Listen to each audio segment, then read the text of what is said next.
Howdy. Hey. During the day. Not many times do I do this nowadays. However, I'm going to work later. In 4-ish hours. Wait, what?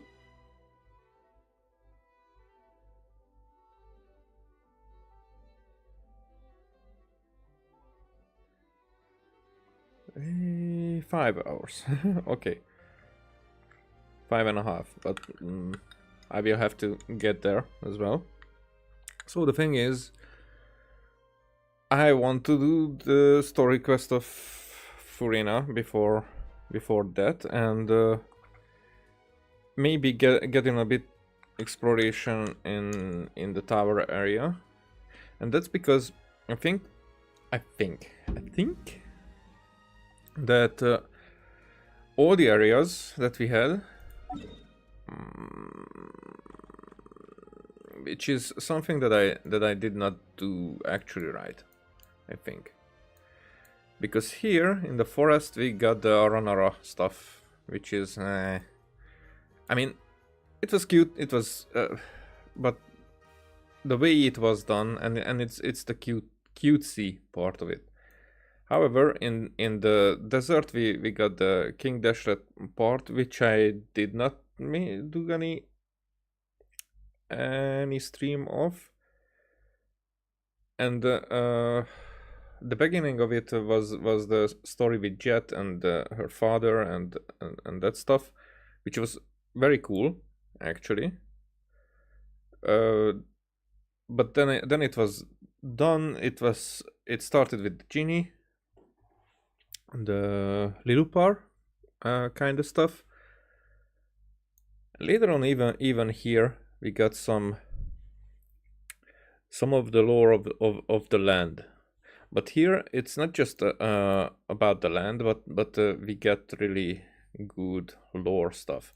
Because before that, what was in Inazuma, in Ankonomiya, and whatnot, that I was still streaming most of it. But here I was missing out, and because I wasn't streaming it, I was like going through it very quickly, not really paying that kind of attention. I was feeling that I will leave Genshin because I lost my character. I did not get that much into the lore, and that's probably because I was playing in Japanese, with Japanese voice, and I was mostly reading it, and I did not get the gist of it the way I was supposed to, or the way I would have been interested if I did.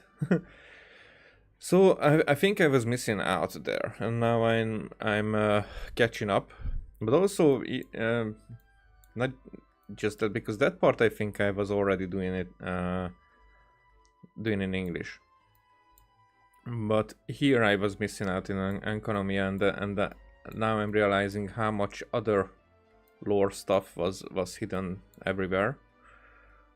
So I'm going backwards with that, with Dragon Spine. I did not really get those nails, what those were.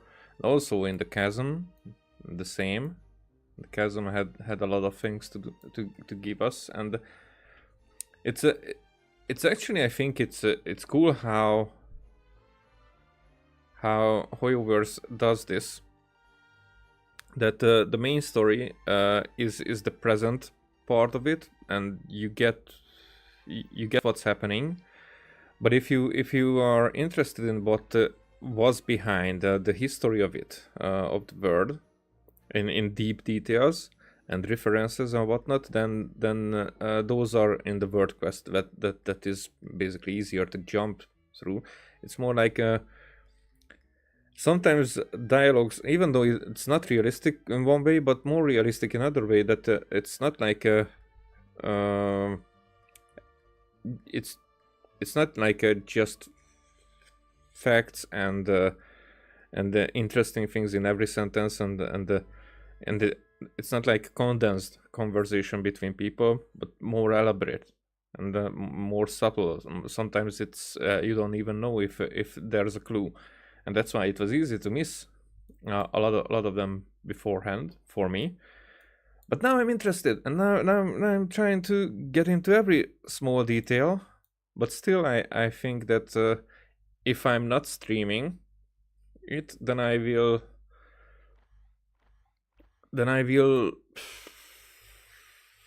not pay that much attention. Even though if I'm streaming, then my attention is on streaming more. So it's but I'm at least reading everything and not jumping through. So I have an overall idea about what is happening. I might be mistaken sometimes, but these stars. So Celestia is over this part. So these stars are like the end results of like vectors where I was trying to pinpoint where it is, and because it has like an area, I think that area is definitely bigger than this island. So depending from where we look, so this is probably bigger, like this big-ish around, I think. So I think this tower is basically going to be like similar than the tower in the middle of. So I think this island is basically like the middle island of Celestia, around the same, I think. But who knows? We will see. We will probably see. I think it will be an interesting revelation when we get there. Because as I said in my previous theorizing segment in my previous stream, I think the throne is empty at this point. Everybody is missing except that sustainer of heavenly principles that we already met at the very beginning, and I think she is not exactly sure what she is doing. Also, it could be, and that's part of my theory, because right now it's possibilities more like than I have like an idea that this is what is happening. It's more like I have a few possibilities in mind, and one of them, if that's really her, the Paimon would be the same, because it could be it would fit more fit the story more if Paimon would be that sustainer and kind of reborn the same way, not reborn but similar way, not the same way as Nahida was. We will get into that at one point, so I'm early trying to explain that, and also still trying to understand some aspects of it. It's more like I'm more interested in the situation than who's who, if that makes sense. It's more like who is where is more interesting, because I think it could be that these samsaras that what is experiencing is not the same that the same day, the same era, the same age repeats over and over again. I think the same baselines, the same fates are repeating. So that's why the who's who and the archons go through it. So it's not like for them it doesn't restart. And I think that might be because of the gnosis. So they might know about it all. But for the history, it restarts, and maybe they were not aware of that happening until Caria, And I think at Kanria, obviously, that's one of the points where I think there was a Samsara restart.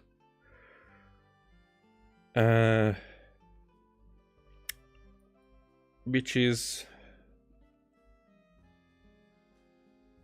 But I don't think that was the first time when... Or I'm not sure if that was the first time when our sibling has descended. I think that was a time where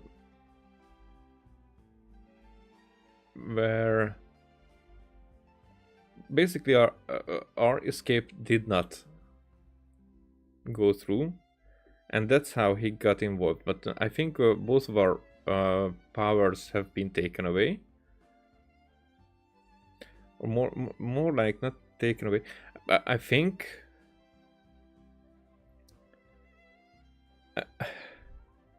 I'm not sure which one of us is the clone, but it's more like not like a clone, more like that kind of rebirth. Maybe clone.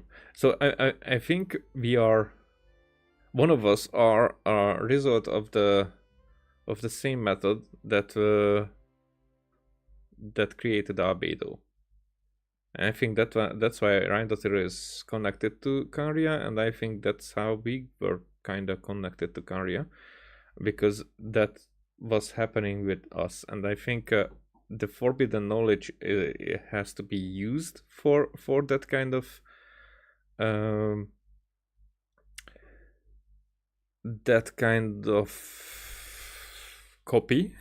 cloning, which angered the heavenly principles. And I think we were trying to escape Tewad because our sibling, probably our sibling, who is from this world, tried to hide us. And I think us as the traveler in the story is the clone who we were about to be taken away, so that we will be protected from what is happening in Tawat and this whole samsara thing outside of this world, because I think there are characters who are outside of this world and experiencing it from the outside. They know how it works.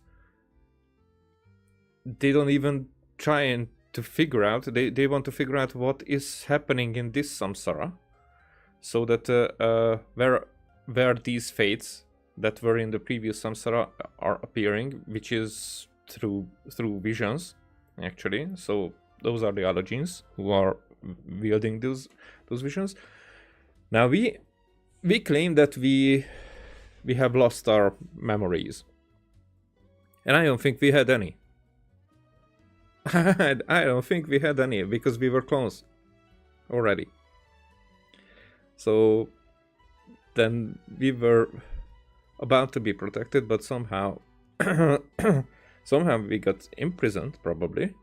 And I think that either, so probably Phanes, I'm not sure, but whoever the original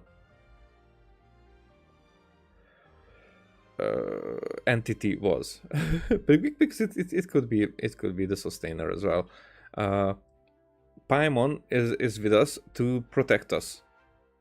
Definitely, I think as our guide, as our protector, as someone who also experiences our journey and leads us to a point of the story, probably to Tsaritsa, with all the gnosis, to get us back all our power.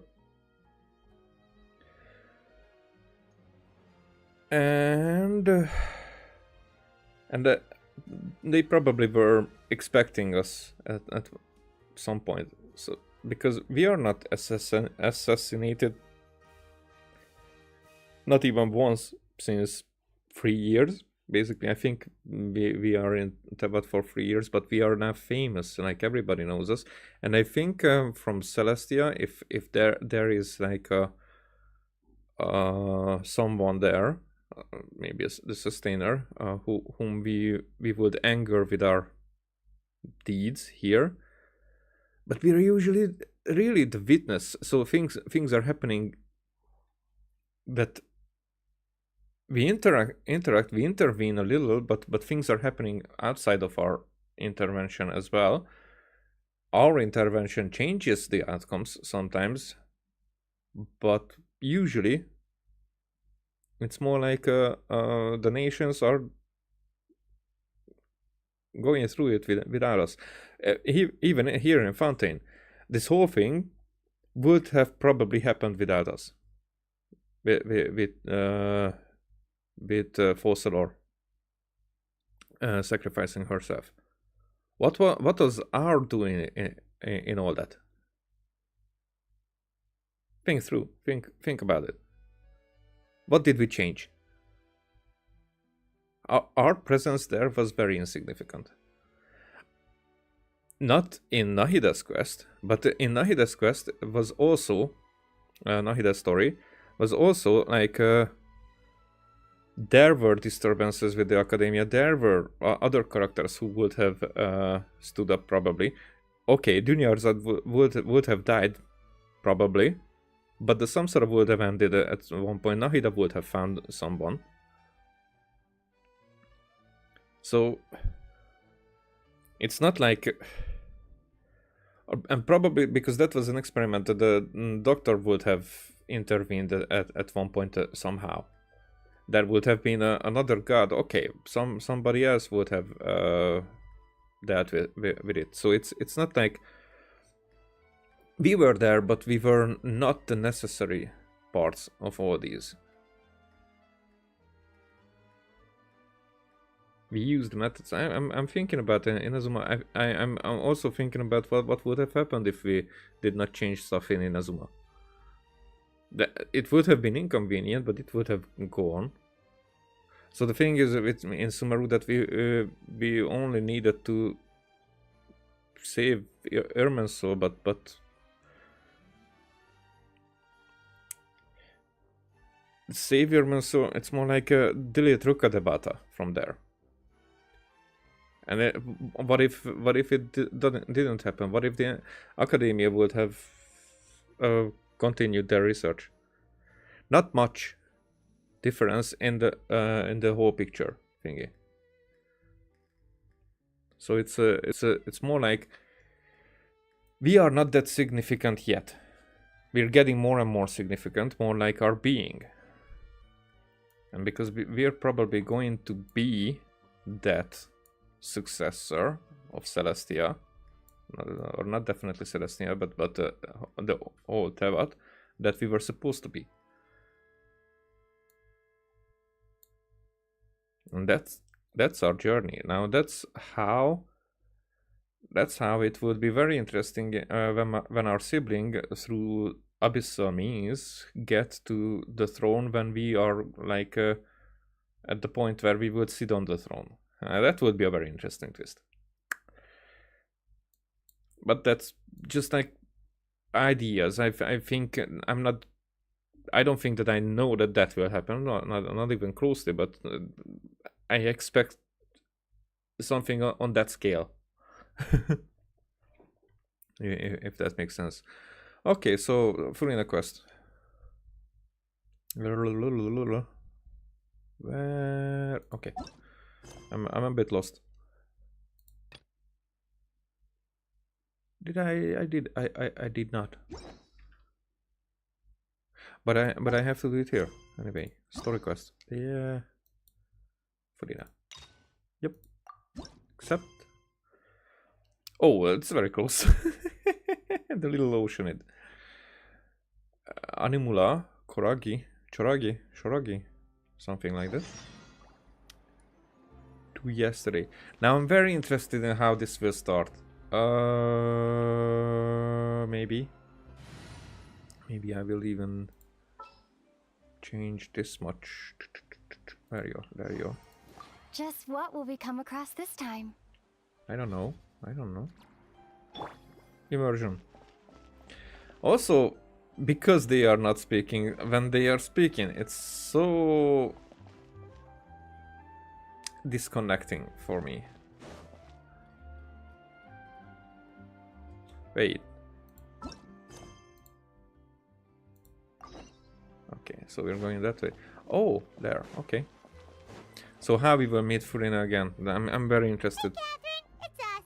Got any new commissions? Specifically one with a huge more attack, perhaps?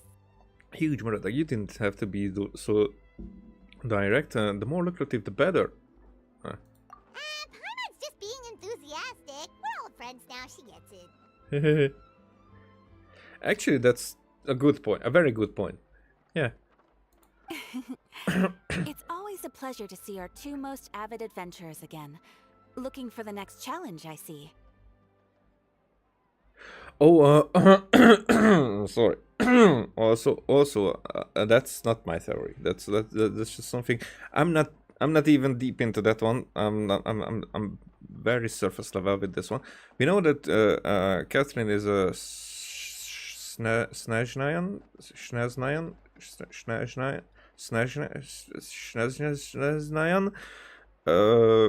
puppet, like probably multiple ones in every Adventurer's Guild, which makes sense when we think of the Adventurer's Guild to be, because I think, yeah.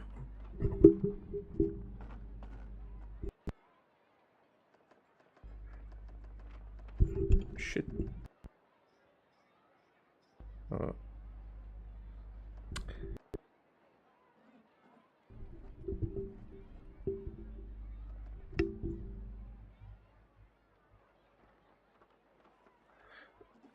Okay, now it seems, but now it's louder. No, okay.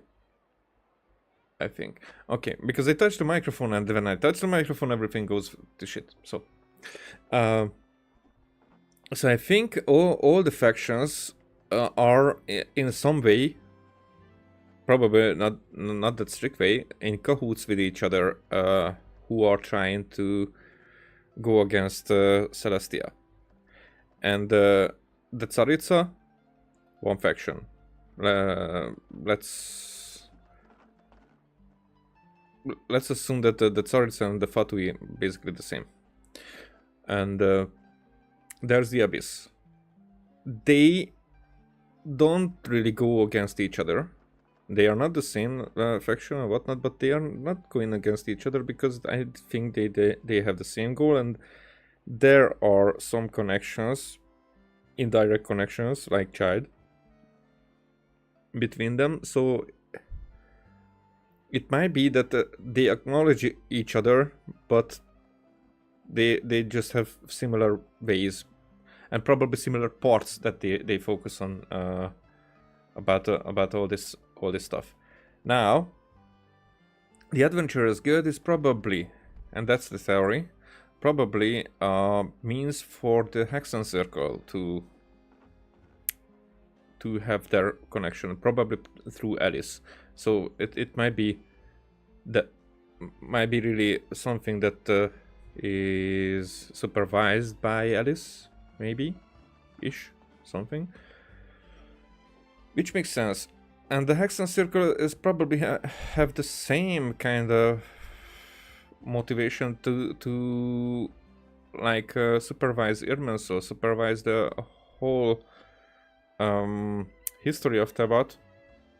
What is happening, what is missing, what should happen, how certain fates should be affected, how, for example, Nicole was giving us Nicole is giving us guidance, but they never appear, and I think they never appear is because we shouldn't meet them until the right time happens, and I think that if anyone, then they know who we are.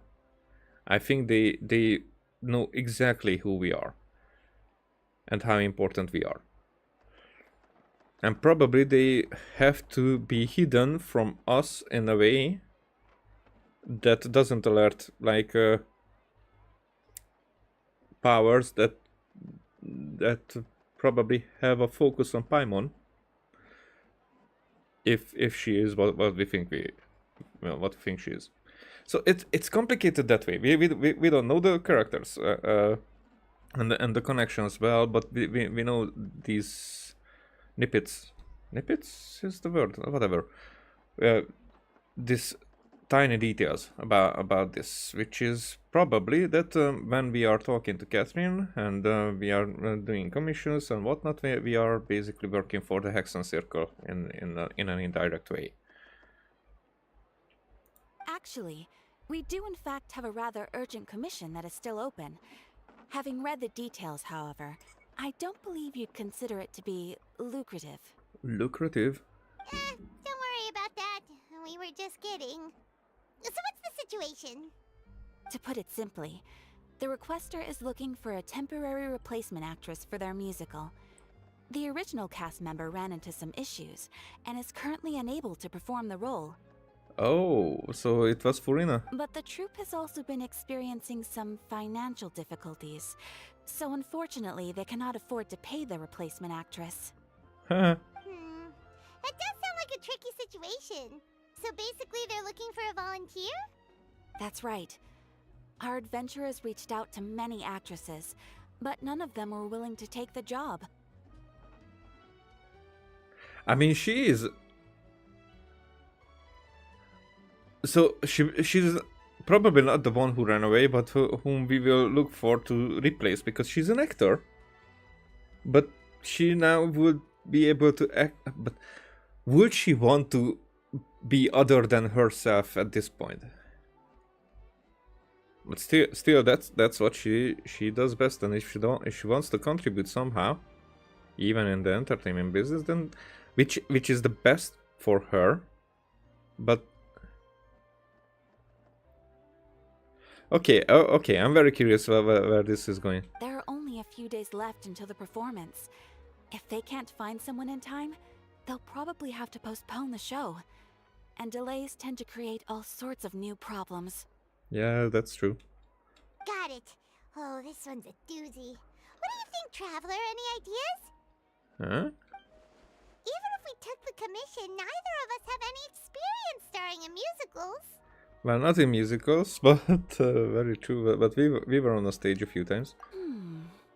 If you're interested in helping, why not start by having a chat with the requester? He's right over there. Maybe you can't fill the role yourselves, but you might be able to help him figure out another solution. Maybe there's something he hasn't thought of. Oh, it's that guy, huh?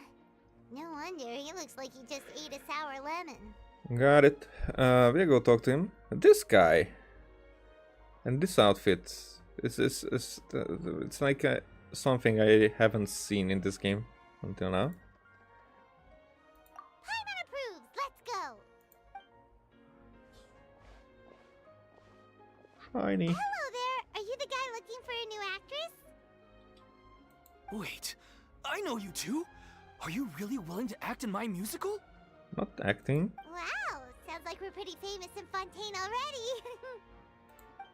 But to answer your question, neither of us have any experience in musicals. But we heard that you're in a bit of a bind, so we figured we could at least try to help you think of a solution. Ah, I see. It's okay. I knew that asking for a volunteer was a long shot. If we can't find someone to step in, we'll have no choice but to cancel the show. It would be such a shame. Can't you cover the budget for a new actress with ticket fees? That's the thing. We're not some high-profile theater troupe, just a group of amateur enthusiasts. All our sets and props are very crude. We're grateful enough just to get an audience, never mind ticket fees. If we had a way to make this profitable, things might have turned out differently. But now, it looks inevitable that we'll disband. Okay. And I feel for him because I was already, but this way because I know a group of amateur actors. I mean, they probably more like were a group. It's more like since then everybody does their own thing. Some of them still in the base, but in this amateur-ish level, professional amateurism, what I would say. But one of my friends who was like doing it a few years and then he left. He was like just trying it out, what it is like to be on the stage, and yeah, these kind of stuff, these kind of gigs are really more like just being there and being able to do it like a hobby, even if there's payment involved. It's not like what makes them their living, but it's more like entertaining, so it's a more passionate one. Disband? You're splitting up the troupe? Oh, I guess the lady at the Adventurers Guild didn't tell you? Yeah, this is supposed to be our final show together as a troupe.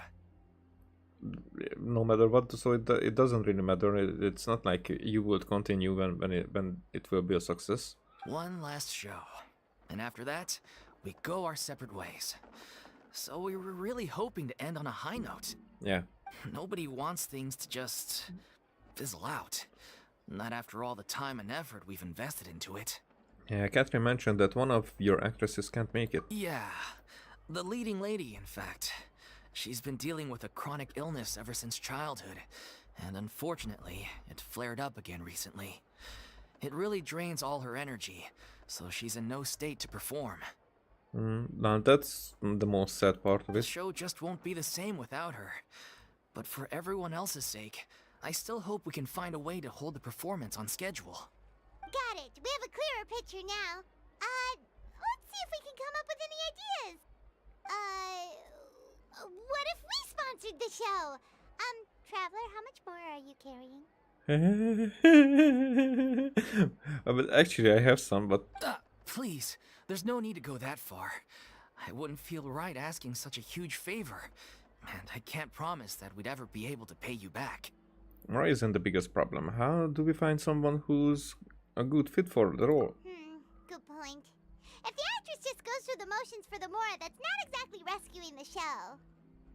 We should find someone who will put on the best performance possible. Oh, wait! What about... you know who? Great minds think alike. I was just thinking that. I mean, obviously because it's her story quest, but other than that, I'm not sure if that would be my first thought at that point. That's how you know we're the best of partners. Anyway, she should have all the free time in the world right now. She's really good at performing, and she was once super popular with the crowd. Performing in a musical should be a piece of cake for her. Who are you thinking of? Sounds like someone famous. Yeah, Furina. Her? You're... That was a joke, right? But I'm interested in what he's going to say. Nope. Paimon doesn't actually know if she's performed on stage before, but Paimon's pretty confident that she'd be really good at it. Yeah. You're not wrong there. She has actually performed in a number of big-name shows before. They were one of the reasons she was so popular. Oh, so she was actually performing. Even if she's no longer the Hydro Archon, it's not like she's suddenly a commoner. Okay, I'm terrorizing here. I mean, just terrorizing in a few seconds advance, because it might be that that was when she was performing that way, that on the stage, really for a piece, that when she could act other way than an Archon, than what is fated for her, what is her curse, but that was more like a freedom for her, so she might like the idea. I think that's where they are going with it. Maybe not, but that would be cool, because that would be fitting. Go through the awkwardness of the beginning of this. She's still an idol to many people in Fontaine, including myself. I just think Lady Furina might feel a bit out of place in an amateur troupe like ours. You want the show to go ahead, don't you? Are you prepared to do whatever it takes? Well, yes, but... Fair enough. I mean, if she was actually willing to, then of course I'd be honored to have Lady Furina star in our show. I'm sure the rest of the troupe would be delighted too. I'm sure everyone in She our would be troupe stealing has it. probably dreamt of performing on stage with her one day. Of course, it all depends on whether she's interested. She might consider this opportunity beneath her. Yeah, I'm very curious about that conversation. No point in stressing about that. We'll only know if we ask her. And that's how I think. And besides, things are different now. There's no reason for her to be all high and mighty anymore. Let's go. It will be good to check in on her anyway. That's more like it. Thank you for your help. I guess I'll just stay here and wait for the good news. Good luck. Wait, where does Furina actually live nowadays?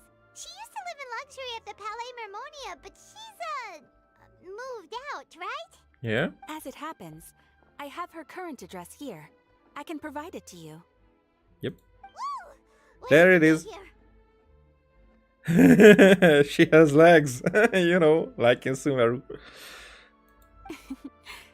I came over when things were starting to sound more promising. I thought I should be at the ready in case my assistance is needed. It is my duty to support commissioners in any way I can. Thank you, ma'am. Thank you so much. Well, now that we've got the address, we'll go find Furina. Back in a jiffy. In a jiffy. The Little Ocean. That's probably the... So that's probably a Little Mermaid kinda reference. And it's probably the name of the show. Where are we going? That's not far.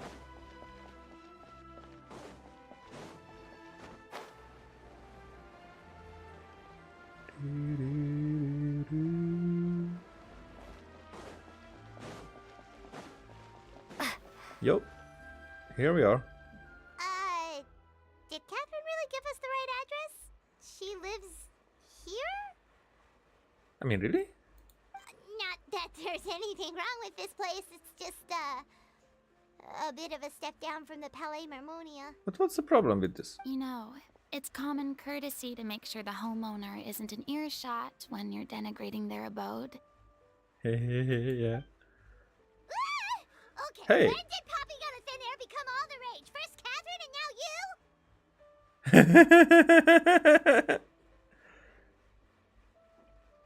you? Yes. But so did she cut her hair actually? I was just out on a shopping trip. I ran out of macaroni, so I went to grab a few more bags. I really like her voice in this calmer manner. I used to have a much wider range of choices when it came to food. But now I'm finding that simple, traditional home cooking can be quite delicious too. Don't you get sick of macaroni every day? Not at all. As long as you have different kinds of sauces in, you can have macaroni and tomato sauce one week, macaroni and bolognese the next. Oh, sounds like you're really struggling to cope. Is it because you have to do all your own cooking now? How rude! Questioning my cooking skills. The audacity! And the accuracy? It's not like I have a very eventful life these days. Actually, I barely leave the house. So I don't see how it's unusual that my meals are a little simpler now too. I'm really curious. I'm just taking it in because how lifestyle changes that much after 500 years. So it's not like for 2 years I had the high life and now I'm struggling and then I know that how things will turn out. She doesn't know that part. Besides, I'm sure I could master dishes like la lettre focilor or blubber profiteroles in no time, if I felt so inclined. Okay. Ah, there it is. You don't know how to cook. Not yet, maybe, but... Anyway, what are you even doing here? I do hope you didn't come here just to ogle at my fall from grace. Okay. I'm not saying anything. Let me first be clear that I'm not taking guests at this time. So if you're just here to clown around, then please be on your way. Shoot! Okay. Because she had that personality that she had to change, but she had to adjust it to it so much that now it's of course it's part of her personality to be like this, because she doesn't know other interactions. She was wishing for it, but she did not practice it. And I think she doesn't know what she is doing at this point, and this is how she copes, because that's how she was coping like for 500 years. And that's cool. That's cool, because it's better than like falling in desperation and depression. Sorry, we're sorry. Please don't be mad. Paimon was just showing concern for your well-being. Yeah, exactly what the traveler said. Paimon wasn't trying to make fun of you. Not too much. Hang on a sec, you weren't exactly holding back either. That's not important.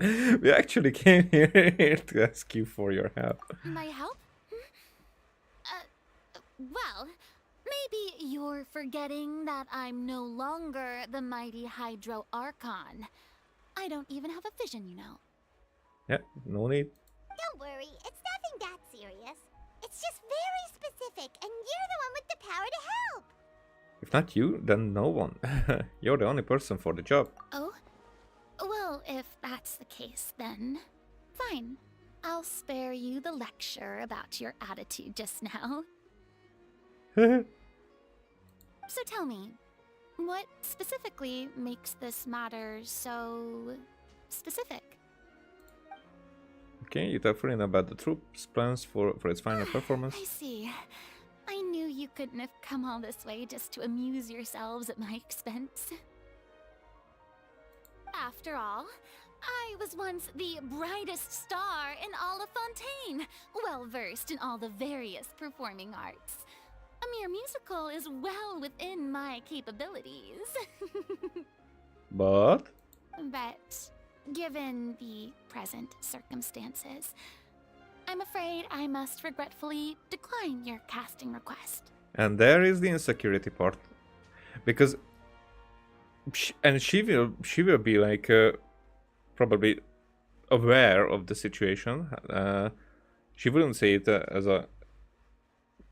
insecurity. I'm not sure about that, but probably.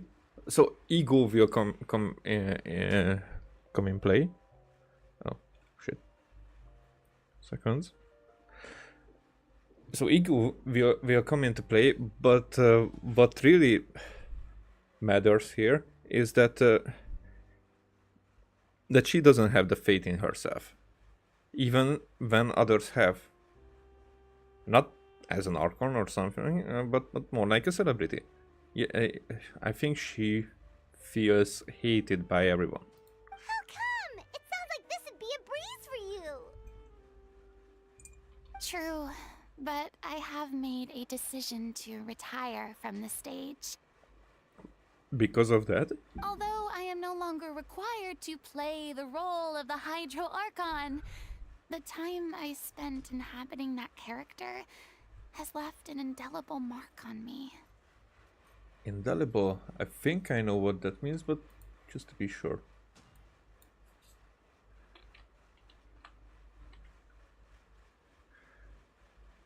Oh, it's like indeletable.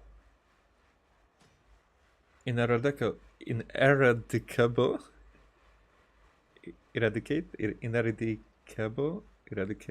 Okay. Inerasable. So that's the same, but I think if I would see ineradicable somewhere, I would not know the same way as indelible. I really think that indelible, undelatable would be if does that word exist? It seems like it doesn't.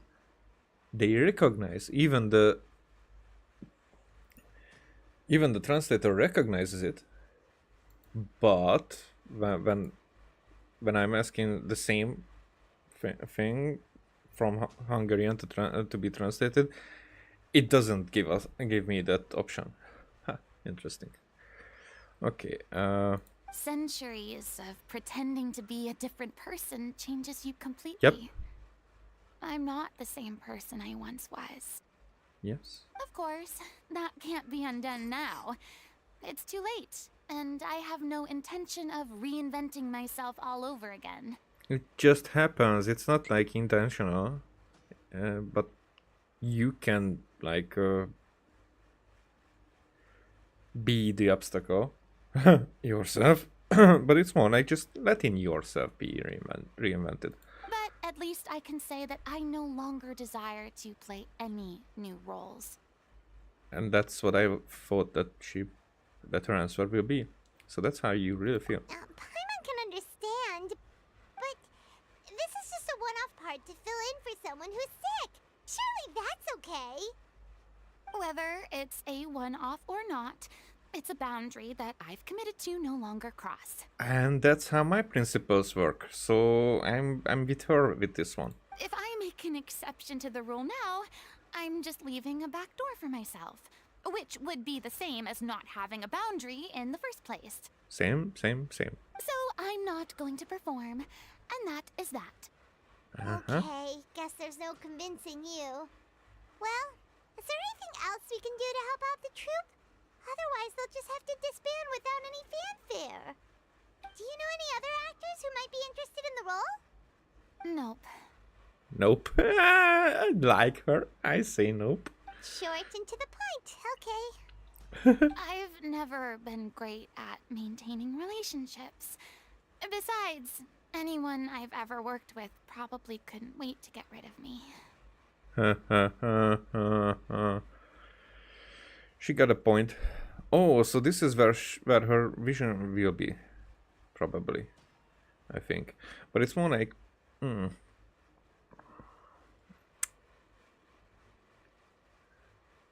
yeah, because on one hand that's a boundary, but more like getting in touch with people,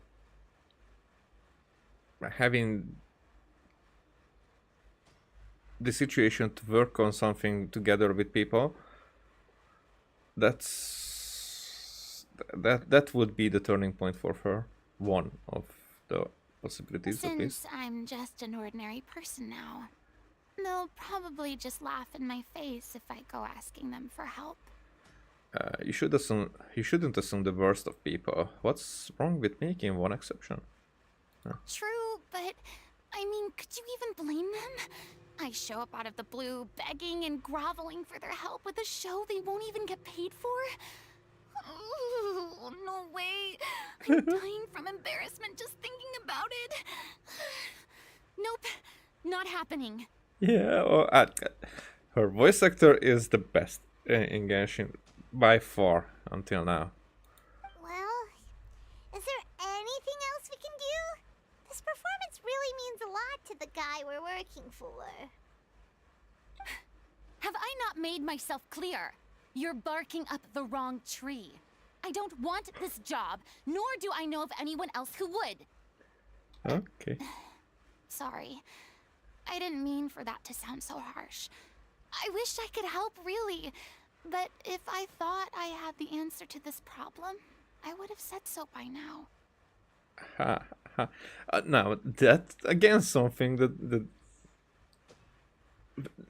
how I am. When someone like not the same situation, but when someone corners me or someone comes at me, not similar way, because that's not similar, but that's what I'm saying. But when I'm at that point where I'm like getting more enthusiastic about my answer, then right away I know what is happening, and I feel this way.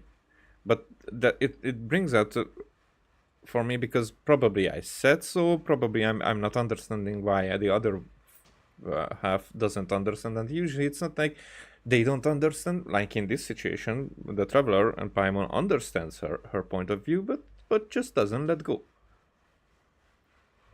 And that's when I'm enough is enough. Understand my point, understand my view, understand my perspective. I am trying to do the same with you, for you. Give me the same courtesy. It's alright, Furina. Paimon just wanted to make sure we tried everything. Oh, everyone in the troop will be so disappointed. Okay, let's try to come up with a plan B. Yeah, I guess that's all we can do now. Alright then, we'll see you around, Furina! Toodaloo to you too. I'm going home to take a rest. Well, that was interesting. But I don't care about the troop. I want to stay here and talk to her about her life.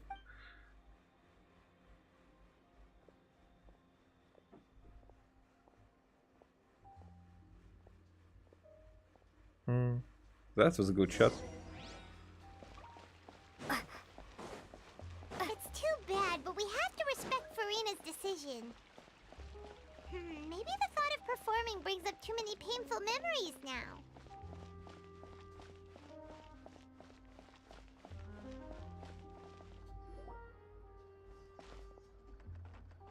Okay. Huh?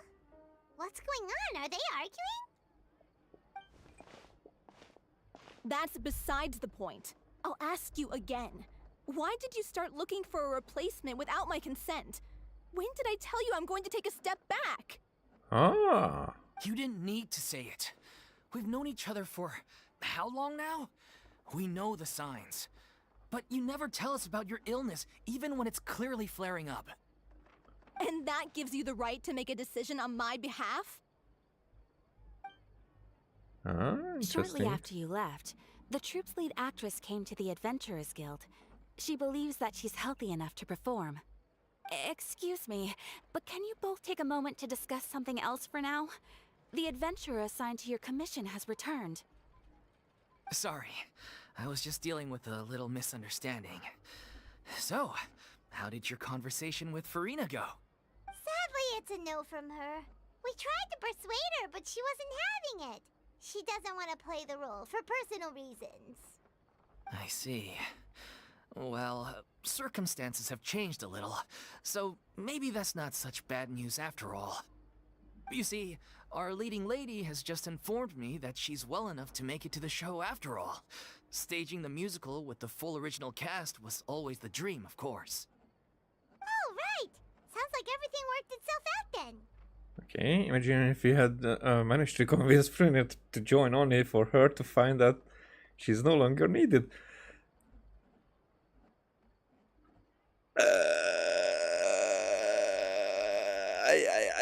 I can see something there.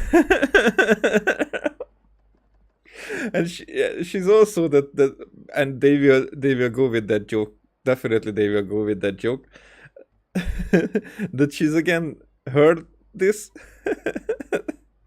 What the fuck? Yeah, she'd be livid. We'd get the scolding of a lifetime. Maybe. Jeez, is Lady Furina really so harsh with people? Only joking, calm down. So, guess we can consider this case closed now, huh?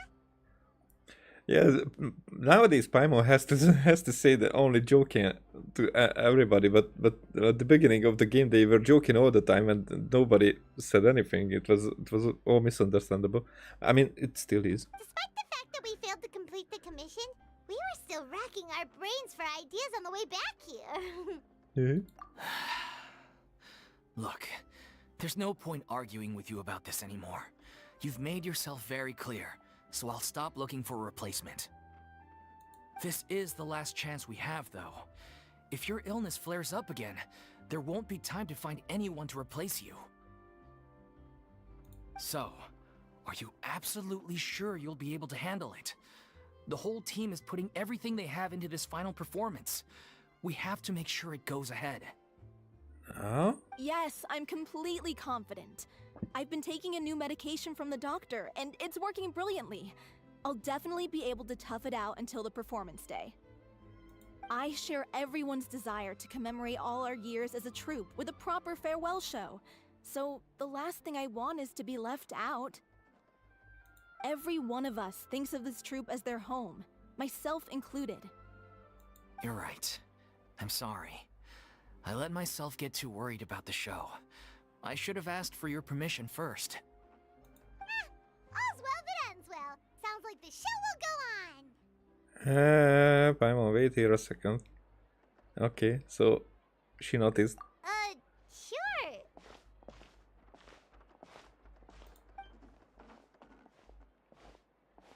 Hey. Hey, how did you... I was just passing by because I realized I forgot a couple of items on my shopping list. What's this movement? All right, I'm coming. No need to drag me.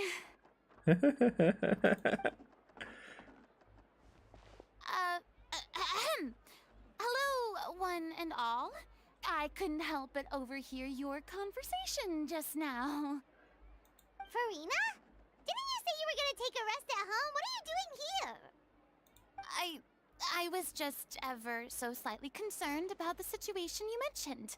Yes, a teensy bit concerned, that's all. When you came to talk with me earlier, I jumped right to explaining my position and said some strongly worded things.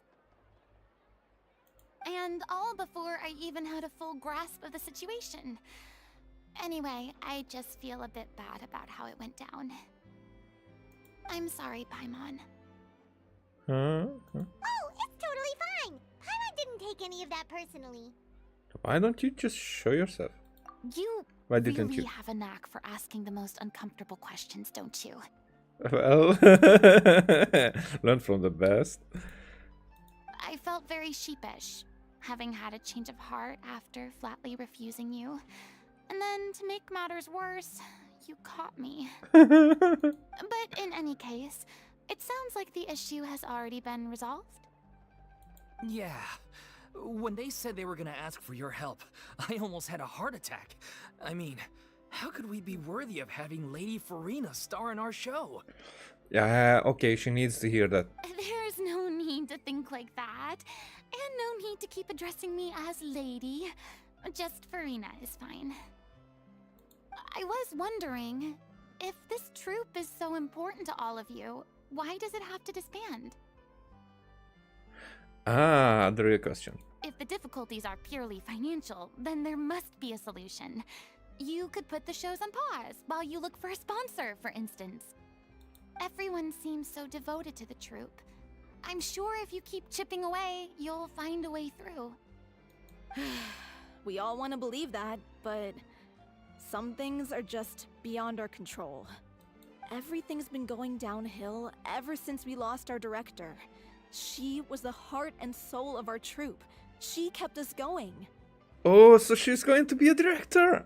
Oh, sheesh. Her name was O'Reilly, and she was the founder as well as the artistic director of our troupe. And tragically, she was a victim in this serial disappearances case. Okay, I think. So that's, but I don't think that's where I remember this name from. But it could be. It could be. It's just I was like, oh, was she mentioned somewhere? What? That's actually how I recognize these two. It was all thanks to their efforts that the true culprit was brought to justice. But still, no sentence can bring our director back to us. She was a loyal fan of your performances, Miss Furina. They were what first inspired her to get into musical theater. She rallied many people around her who were destitute or had lost their sense of purpose in life, and convinced them to join her troupe. She wrote her own scripts, acted on stage, and mentored each and every one of us. People loved our performances back then. We seemed to be going from strength to strength. Things were really looking up for us. And then disaster struck. Yeah. After that, the entire troupe fell into disarray. None of us know anything about script writing, let alone how to handle the business side of things. We've been doing the best we can. But despite our efforts, things are slowly but surely falling apart. It's agonizing. But ultimately, we'd rather end things now on our own terms than stick it out to the bitter end. and watch all our dreams turn to dust. I mean, that's just a different way to let it turn to dust, but I know, again, I can't relate, because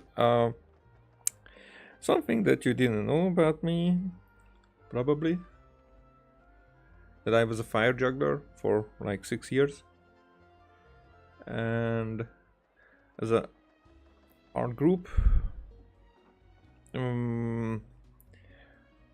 well, not really disbanded, but there were some inner struggles, and after 3 years there were some significant changes, and then another 3 years later some significant changes, and the second one that took me out of it, and it wasn't like we did not disband, so the group by name still lives, and it's getting close to 20 years at this point in existence. So I was just in the, and 6 of us made the group. After 3 years, 3 of us have stayed with another 2 members joining, and that was what after at the 6-year mark, that was when like it was like 2 of the people here, one at the other somewhere, and sometimes these 3 came together, and sometimes that 3 came together, but that did not last for long, and only like 2 of them held the torch for a while one of them went his own way with another group, but then the torch was also like changed to just one. And I'm really glad that he does what he does, but what he does, it's not what I would have done. And like I'm not alone with that, and it's not a problematic, but it's more like a business kind of thing, as some of us were more like in the performing side of things, and as it went, it's more like our dreams turned to dust, kinda, and go to the bitter end. Not like we decided that, okay, this is the end of it, and everybody, you do you, I do me. It's more like that's how things turned out, and it's not fun, because it's more like I think it takes a bigger toll on friendships. That's what I would like to say. Oh. That's so sad. What a terrible waste. A gifted artist from humble beginnings who achieved so much and no doubt had much more to give. And then her life was so cruelly taken. I suppose it's fair to say then that this final show, besides being your farewell to the stage, is also your final gift for her? Yes, exactly. We all miss her terribly.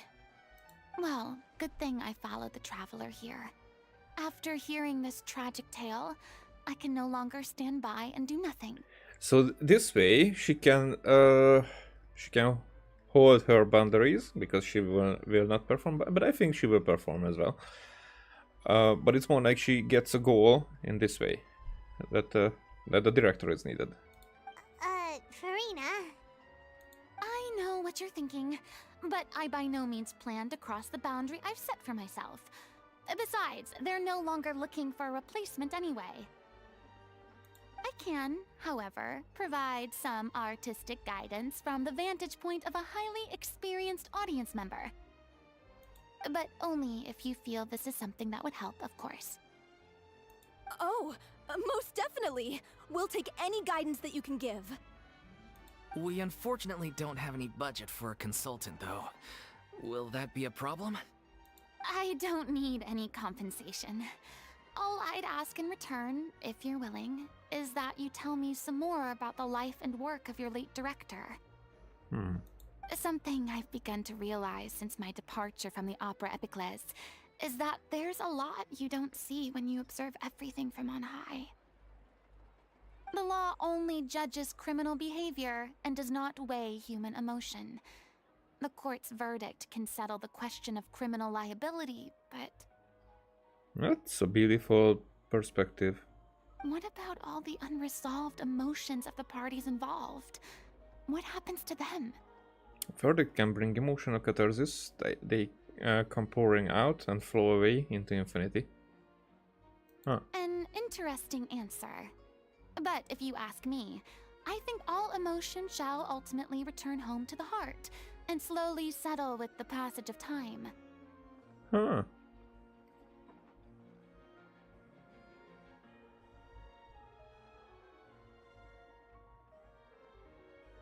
Subtle difference. Take, par exemple, how this troupe pines for their late director.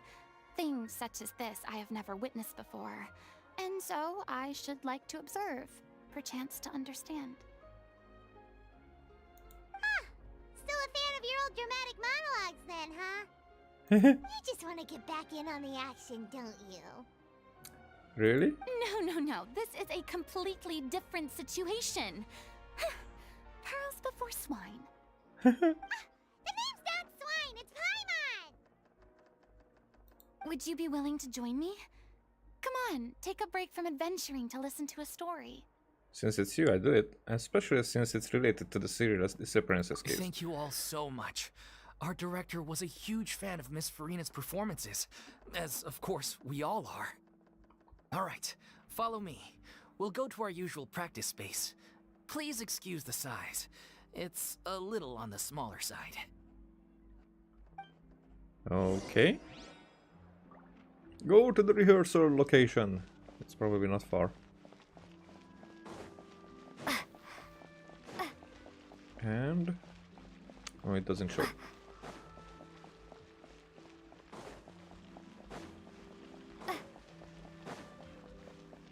Well, now I can run like her. It's in story.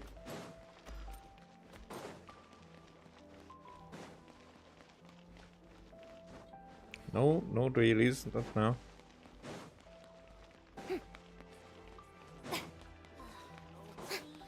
Wait, maybe I should have gone in the other direction. Well, no. Snack shop manager. Tastiest food in the world, get it, blah blah blah. What do you have menu over here? Recipes! Okay, let's see. I'm always buying up front. So this one gives crit rate. Fish and chips. Fish and chips! Ah! Yeah, that was... I lived in the UK for a while.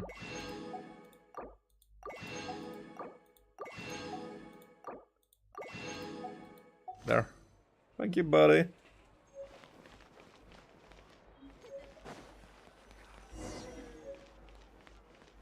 Oh, you're here. Isn't it the same building where Furina lives? Sheesh. I would like to check it.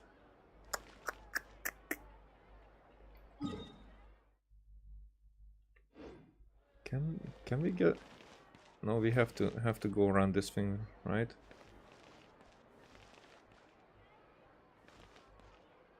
Or it's just a similar, very similar structure. Okay, so there's no point worrying about the future. I will check it because I'm like that. I'm curious.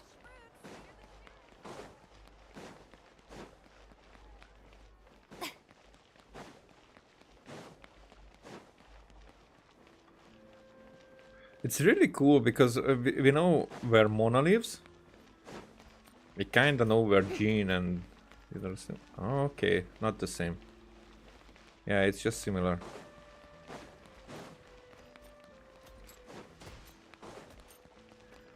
Well, we don't know where Benty lives. Okay. I need to do it this way. Can I do it this way?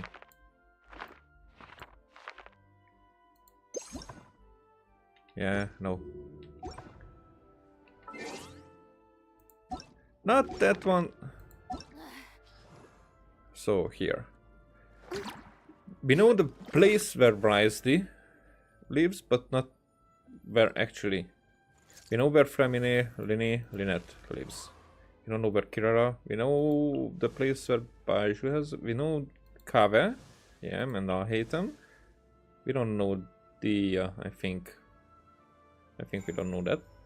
We don't know. Well, Knights of Favonius maybe. Wanderer we don't know. Sino we don't know. You know. Nahida we know. Kinda. Layla, Feruzan, no. Dory, Candace we know. Tynery, no. We just know the village. I mean, maybe we know where Kolei lives. Whatever. We know Ayato. We know Ayaka as well. Where she is, somewhere there. We know. No, we know. We don't know exactly Yamiko. We just know where. The shrine itself, but don't know the building. So it's like Risdy. It's the same. Shenhe. We know where she lived.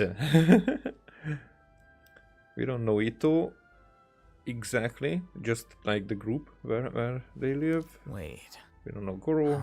We kind of know Toma. We kind of know Sangonomiya. Whatever. We know A. It's a chest. We don't know Kuju. We know Yoimiya.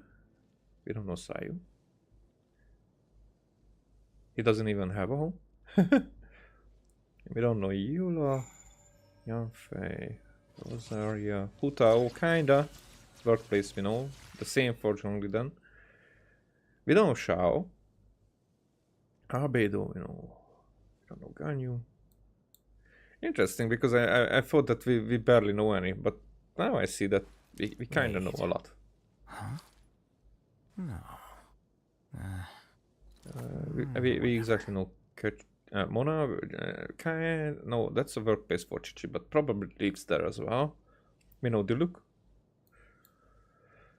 Don't know. Kinda. Don't know. I don't think that it matters that way, but we know her realm now. Ningguang we know, okay. Shinchon, no, Beidou. Well, she probably lives on that ship, and that means that probably we know about Kazuha as well in that regard. Shanglin, we know her father's place. We know. We don't exactly know Razors, or Barbaras, or Lizas, or Kayas, or Ambers. Huh. Okay, but we know much more. Isn't there anything else more interesting to do? We know much more people's place than I expected.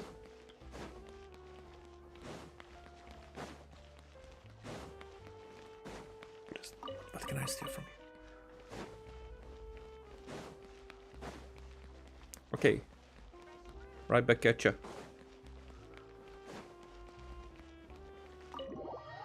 Hey.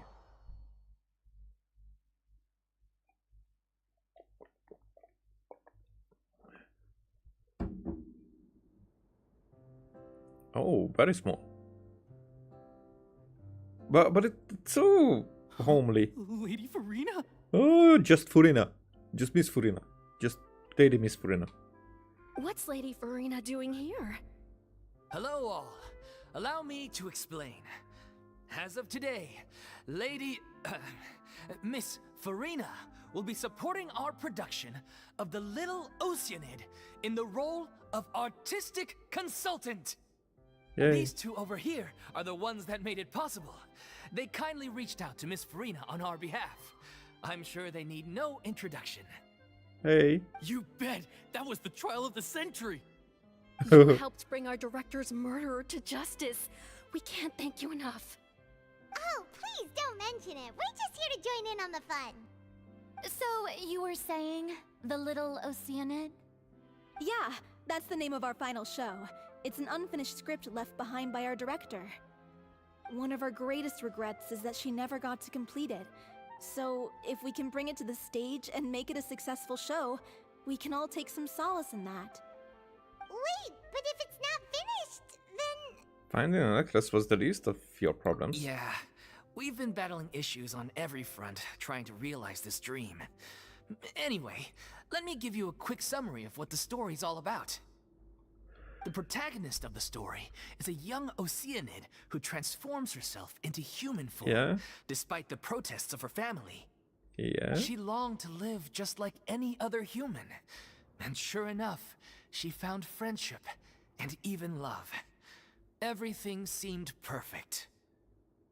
But one day, her true identity was exposed, and her world came crashing down around her. Okay, so the beginning of it was the Little Mermaid, but the conflict actually is more like Furina's story. So far, so good. A classic tale. What happened after that? That's one of the issues we've been trying to deal with. Unfortunately, this was as far as the director got with her script. We need a proper ending so we can bring this musical to the stage. But people have different opinions on which direction to take it in. We still haven't decided between a happy ending or a true-to-life tragedy. By true to life, you mean the director's sudden disappearance? Yeah, like they say, truth is stranger than fiction. But then there's the question of whether we really want to use the stage to pass our raw pain onto the audience. Exactly. A lot of the time, people come to watch a show just hoping for some light entertainment. We have to consider their emotional stake in this, not just our own. And one last thing. We're still waiting on confirmation from two of our main actors. The first is Paulo, who plays the protagonist's lover. He's locked himself away to focus on writing an ending for the script, but the deadline's passed and we still haven't heard from him. The other is Villemont, who plays the main antagonist. He took the director's death pretty hard. Hasn't set foot in the city since.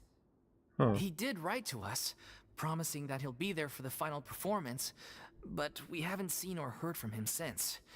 So we're not really sure what to make of that. Huh. Although, now that we have Miss Furina helping us, maybe we should take the opportunity to get everyone back together. You're not really even close to finish this script, and then practice and then acting and whatnot. And I heard that it's in a few days. What opportunity? What do you mean? Maybe you're unaware, but your name has always been like a rallying cry for us. Our director was constantly singing your praises. All of us look up to you as a role model. Oh, stop. You're making me all flustered. Although, not in a bad way. I suspect the reason they're dragging their feet is that they have their doubts about whether the show will really go ahead, considering all the issues you've been facing. But one by one, all the obstacles are being removed. Now is the time to rally the troops. Makes sense. Okay, priority number 1, let's check in with Paulo and see where he's at with the ending. He went back to Poisson a few days ago. Said that staying in a friend's home might help him to relax and escape the feeling of isolation. I thought the last thing his friend would want right now would be to take visitors, given that Poisson was flooded not too long ago. But I guess it's the opposite. A friend in need and all that. Yeah, maybe he could use some company. But Furina looks down, probably because of Poisson. Poisson? Is something wrong? Nothing. I suppose my presence will be indispensable if we are to restore his faith in the show. So, allons-y. To Poisson!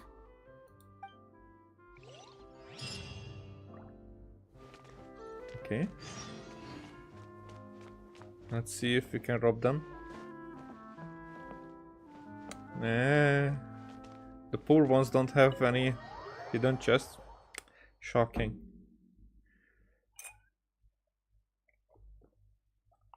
Poisson. Yo. There you are. Oh, she will be sad again.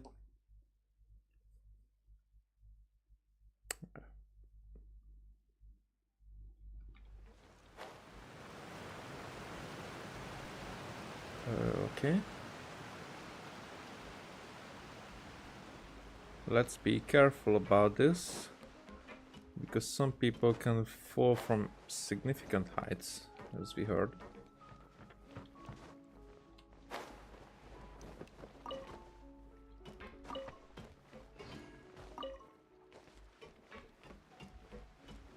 Actually, I don't think that I ever looked really around here, but maybe I did.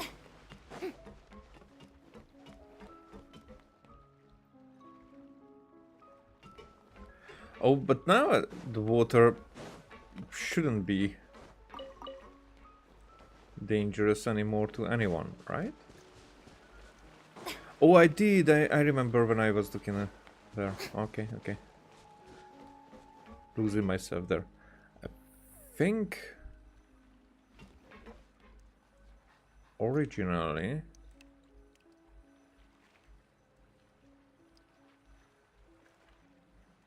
or was it up there where we found Furina back then? Was it here? I'm trying to figure out where, because this looks like the place, one of the places as that was used as a box to take us to the court. And it was here in the low levels. They were running that way. Paimon was hiding behind this box.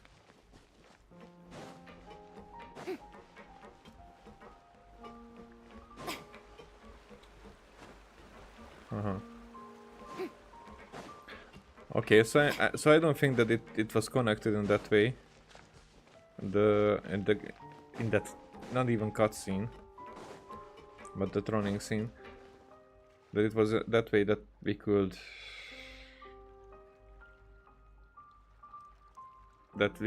recreate basically the same thing. But I think this was it. The Furina was running here.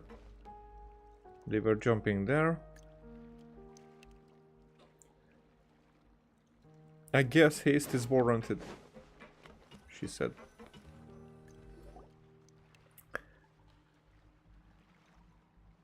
If I remember correctly, this is where he's staying. Who is it?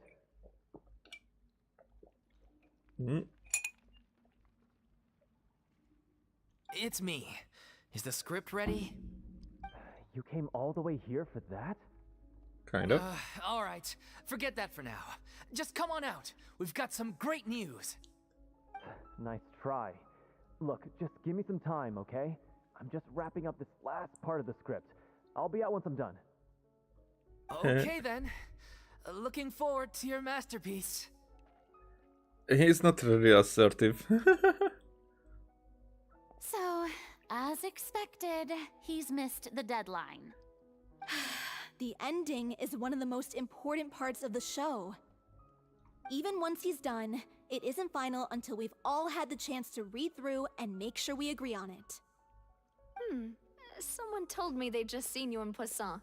I assumed it was a case of mistaken identity, but sure enough, here you are. And Oh. I was wondering if we might run into her. Okay, I jumped through it. Yeah, I was wondering too, but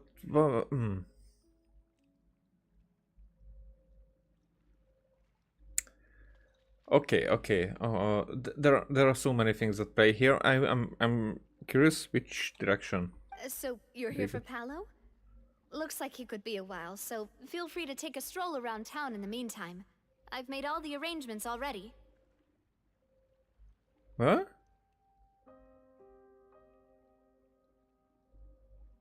What? Oh, it's okay.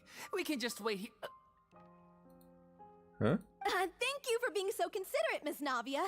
That sounds wonderful. We'll take that stroll. Get over here, you! How oblivious are you? Okay. How are things in Poisson now? Any better?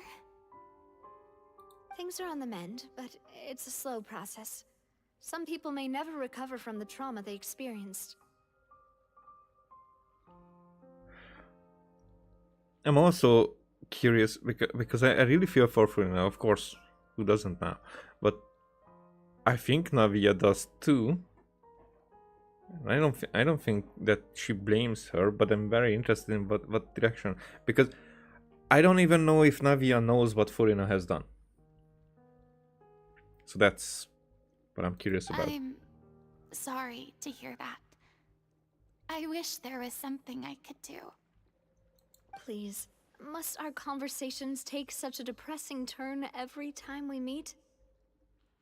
We all have painful memories, but we don't have to let them cloud everything we do. And if you're trying to make a new start, perhaps it's best if you don't bring up the past all the time. Thank you for your words of comfort. You make a very good point. But for now, at least, I think I should stay with the way I'm feeling for a while longer.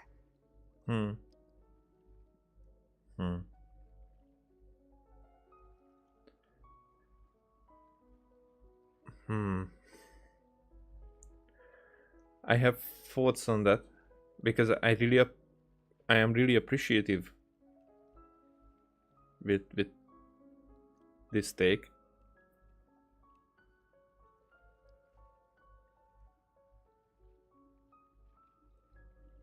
And I think I just want to leave it at that here at this point. It's okay. These things take time. Moving on from a painful experience is easier said than done. Which brings me to why I'm here. I thought you should probably know that not everyone here is ready to forgive and forget after the Hydro Archon's inaction in the face of catastrophe. To avoid upsetting the peace, I told the townspeople that everyone here is a member of the theater troupe, and that you are just an actress playing the role of Furina. Those twitches that they make to her, not even eyebrow. What's it called?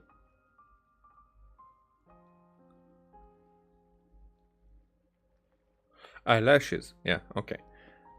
Because sometimes they do that very subtle movement, but it's there. It's not a perfect solution, but hopefully it means you won't have to lie low while you're here. That's so thoughtful of you, Navia. Well, what do you expect?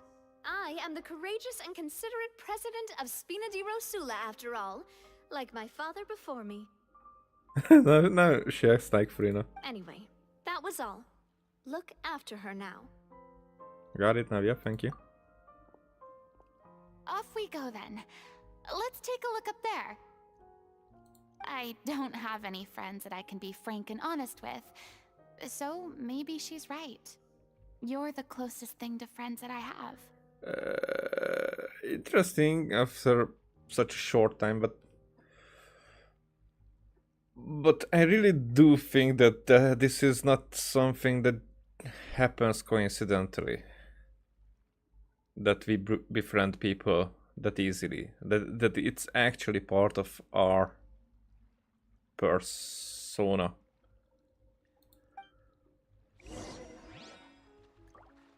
According to Furina, she unwinds. Unwind, lady. Unwind.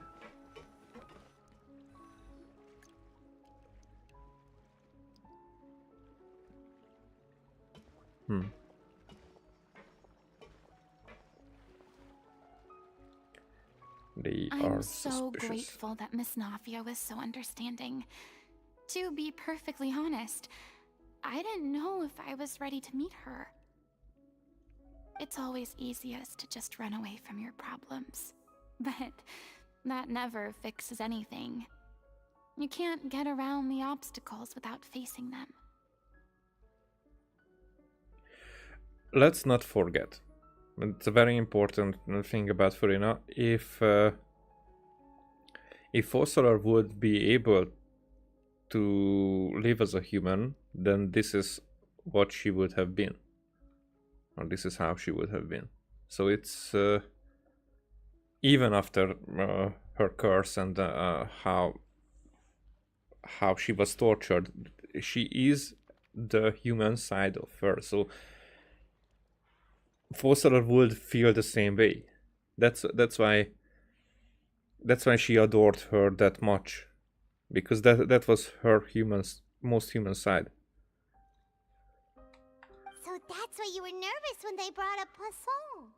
Of course. Yeah. I'd be lying if I said I wasn't scared of coming back here. Still, I felt it was something I had to do. As I was saying before, I want to see for myself the things that I never could in the past. I'd be overjoyed if the people here could find it in their hearts to forgive me. But they're more likely to unleash a tirade of vitriol against me, which, of course, I completely understand and accept. I'm sure some people didn't buy Navia's lie. Also, would we? Probably not in the.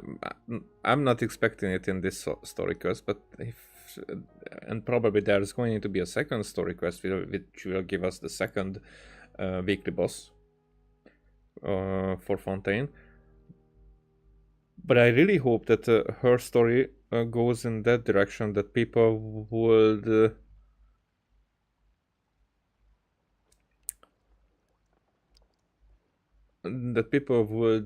gain the knowledge about what she actually has done and what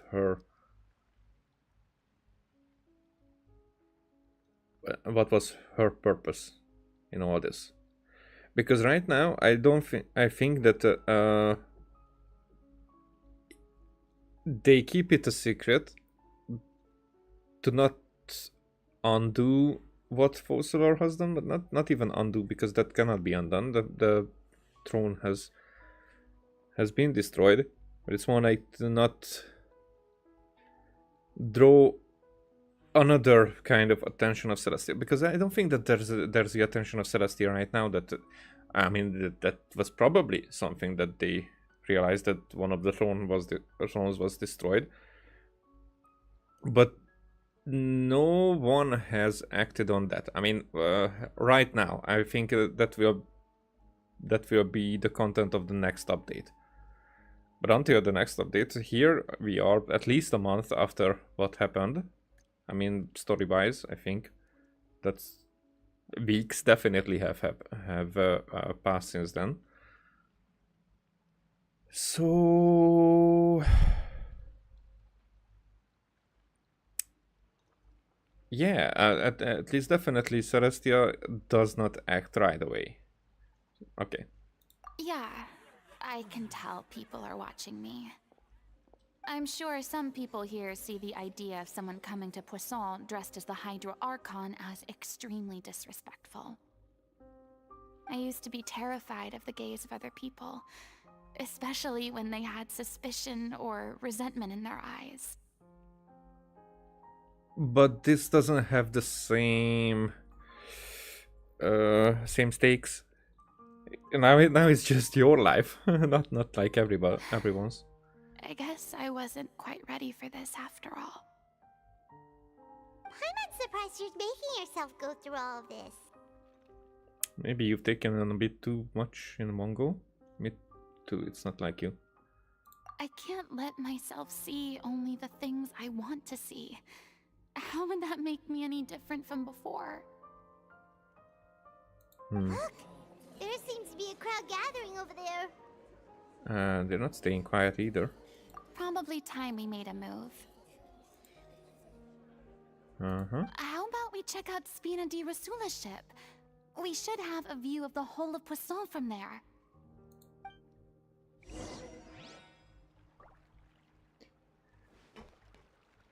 Hey, they disappeared. Where's the ship? There's the ship. Okay, so that's it.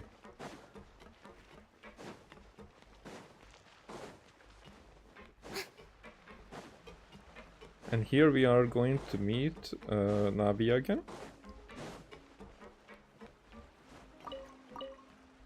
Yes, soon.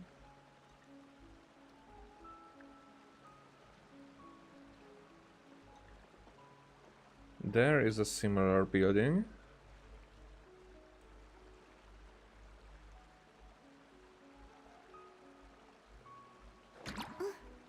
Yeah, I guess that's...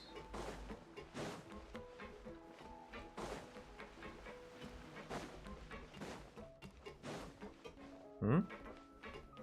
Why aren't you even looking at me? You're so stiff.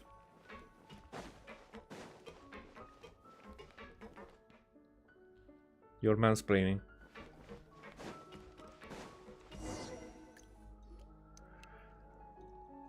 I'm sorry. You probably just wanted a relaxing stroll. And here I am dumping all this heavy stuff on you. I mean, I'm most interested in that, actually. We don't mind. It's actually refreshing to see a different side of you. Definitely. Great. Well, I appreciate your company, so please don't disappear just yet. Well, we're friends more quickly than I expected. I don't know whether you can tell, but the years of suffering and loneliness aren't the only reason I have a hard time facing up to who I used to be. As I stand here by the ship, I can't get the images of the rising water out of my mind. One after another, people were taken by the water. All those treasured lives and memories washed out of existence in an instant. They thought their god would protect them. They had absolute faith that when disaster struck, a divine power would save them from harm. And all the while, I played my part to perfection to convince them that was true. But then the floodwaters finally came, and the Hydro Archon did nothing. You shouldn't look at it like that. You're only doing your duty. Yeah, don't be so harsh on yourself. I've had to go through so many moments like that for the sake of protecting the truth. As time went on, it got harder and harder to bear, and I became more lonely and isolated. Eventually, I realized I had nothing left except the truth. I became terrified of completely failing in my task, and was haunted by the thought of being left all alone, weeping on my throne.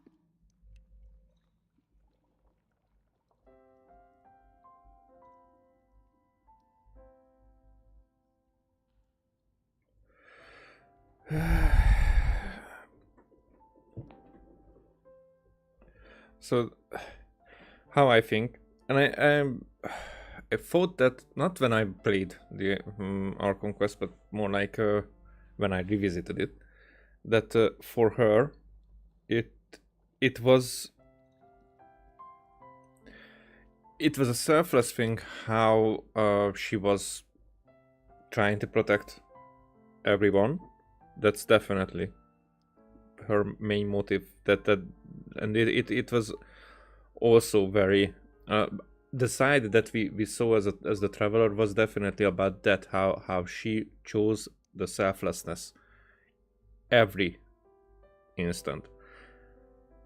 But the selfishness that was there, because it had to be there, was more like not like saving everybody saving herself from that position that was at the end of the prophecy.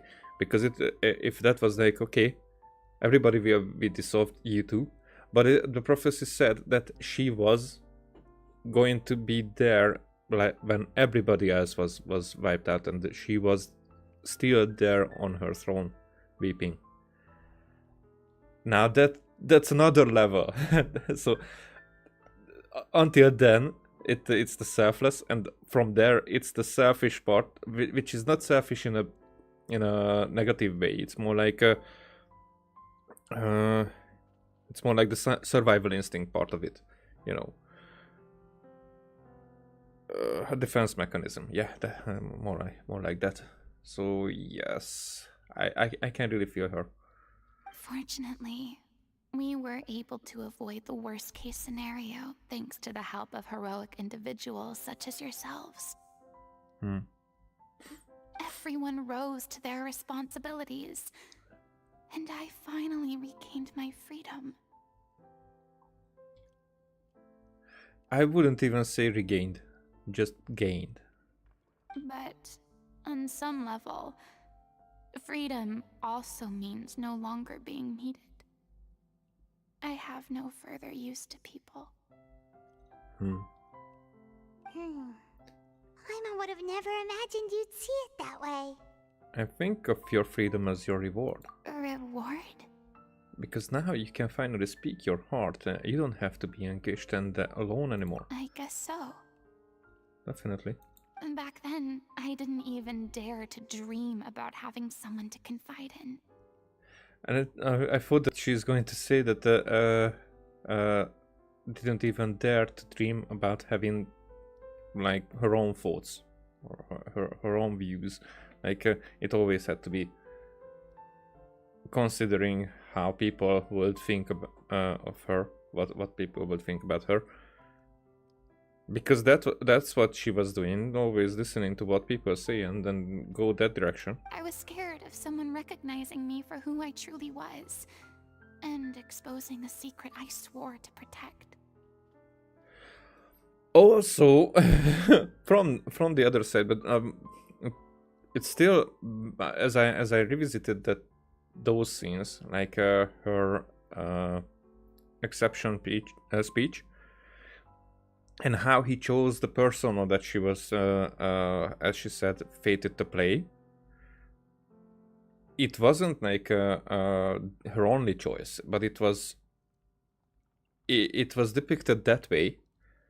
So first I was okay. There would have been so many ways, so many different routes that she could have chosen. But right at that point on the stage, for the first time, when nobody else knew who he was, who she was, she just claimed that she is the Hydro Archon, and people reaction would have caused anybody to panic and like go for the most ensuring way, because she got a second chance there, but there was only one second chance.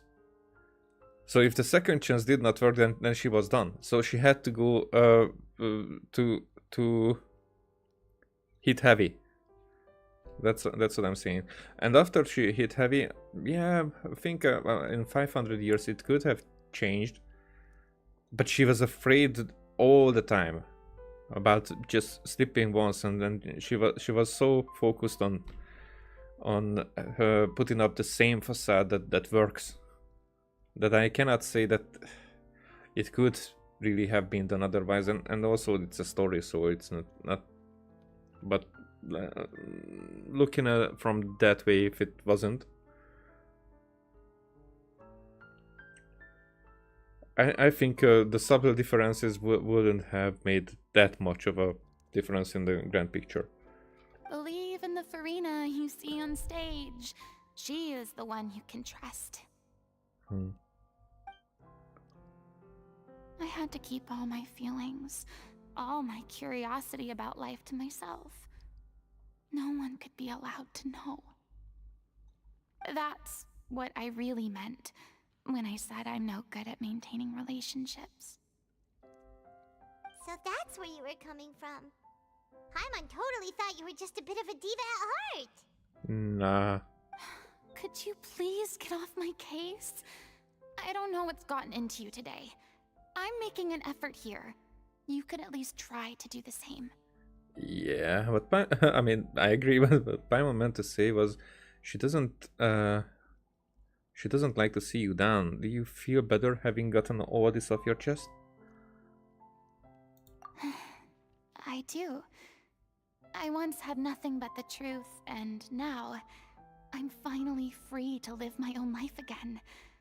And even though I have no idea where I'm going right now, at least the choice is in my hands. All right, it's about time to head back. Paulo should have finished the ending by now.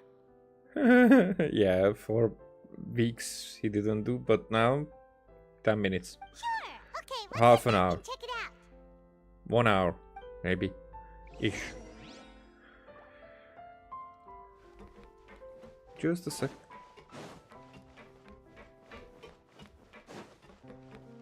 Nope. We're not climbing. We're not climbing. I mean, we're climbing. But I could find that I think I found already. Hmm? No chest? There is a chest. Hey! What a pleasant surprise! Truly an extra slice of joy. Okay, let's see. Was that the last percentage? Yep. Yep. Below region 100%. That was the last percentage. I know that there was somewhere here. There's a chest, probably in the city. These are I don't even know when. So here in Leafy region, I think there's at least. No, that's just an entrance, but the entrance to where I'm not even sure. So something there is definitely that I haven't done. But maybe a quest will go this way and that will finish there. I don't know.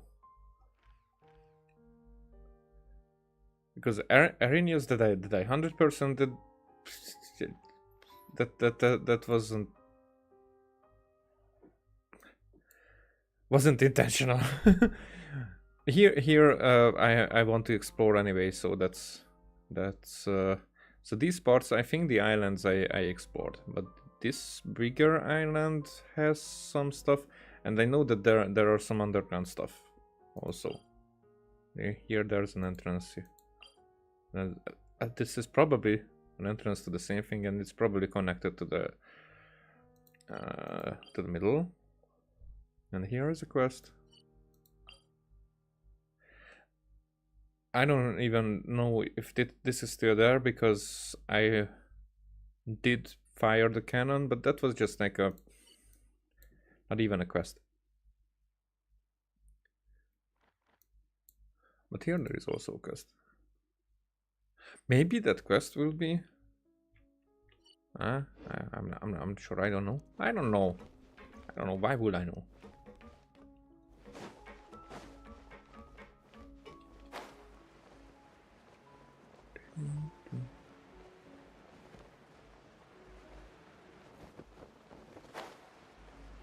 Okay. Didn't you say you needed to watch what you eat? You're supposed to be cutting down on fried foods, not wolfing down copious quantities of fish and chips, you know? Yeah. Come on. It's not every day we get to dine at Spina di Rosula's expense.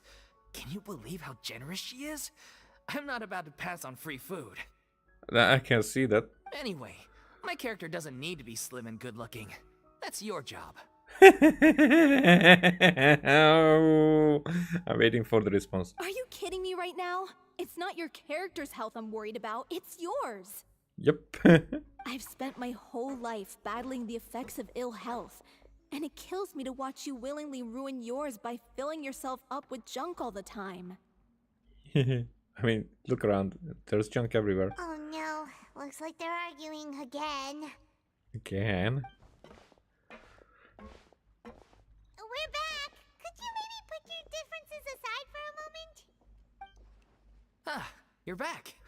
We've been enjoying Spina di Rosula's VIP treatment in your stead. Paulo's nearly done. We shouldn't have to wait too much longer. Great! So you were discussing your characters, right? We heard she's playing the Oceanid who turns into a human girl. What about you? Me? I'm an Oceanid too. Eh? He was originally supposed to take the form of a crane, but he outgrew that role. Well, the costume at least. So now he's playing the boar instead. Sorry.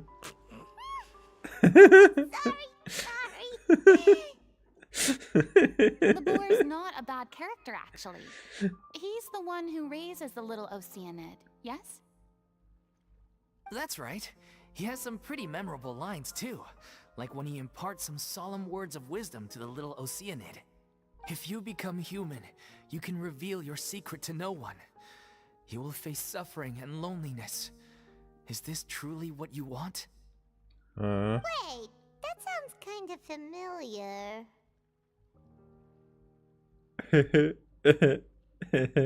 It's the most important line in the whole script. I think it's a symbolic statement about our director's life and legacy. She kept quiet about all the trials and tribulations she faced in running our troupe, allowing us to devote ourselves fully to performing.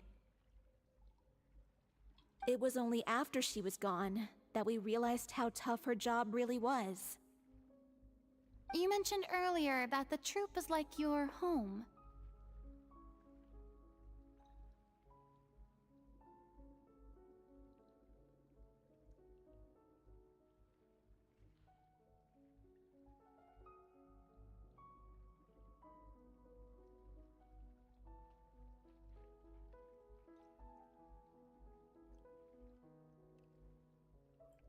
Yeah.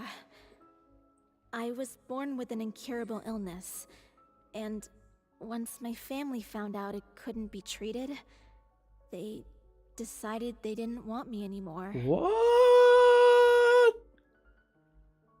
What? What the fuck?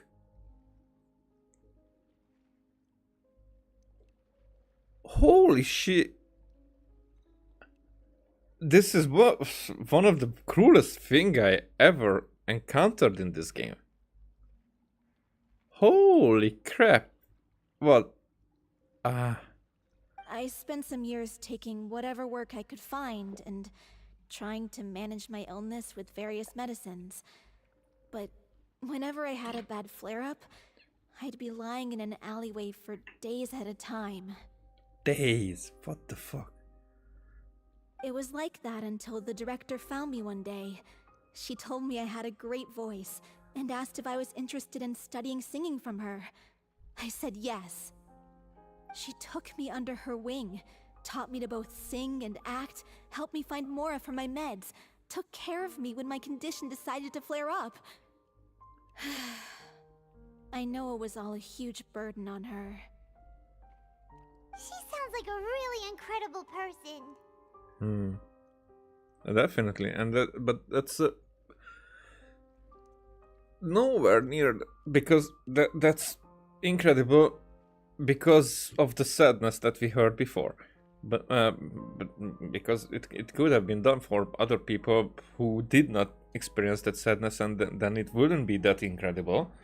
I mean, it would be a positive thing, and I'm sorry. Positive thing I'm praised on still, but it's just here in this case I think the magnitude of her action was definitely because, I mean, dramatically raised for us because of the sad story that we got before. Makes sense, right? She really was. She gave everything she had to her troupe and the people in it. All of us were so proud to call her our director. I was a lost child too when she found me. As the child of a murderer, my parents weren't around when I was little, so I got sent to an orphanage. The other kids were always picking fights with me. They'd say things like, "Come on, you must be pretty tough if you're the son of a murderer." It was just to taunt me, though. I was an easy target, and they knew it. Okay, so she gathered misfits together. One day, I got beaten up so bad that I just couldn't take it anymore, so I ran away. I lost all faith in humanity by that point. Thought the whole world was out to get me. Let me guess. Fortunately, the next person you ran into was the director. Yeah. For the first time in my life, I was somewhere I felt safe. And I promised myself I'd stay here until the day the group parted ways. The day you hoped would never come. How times change.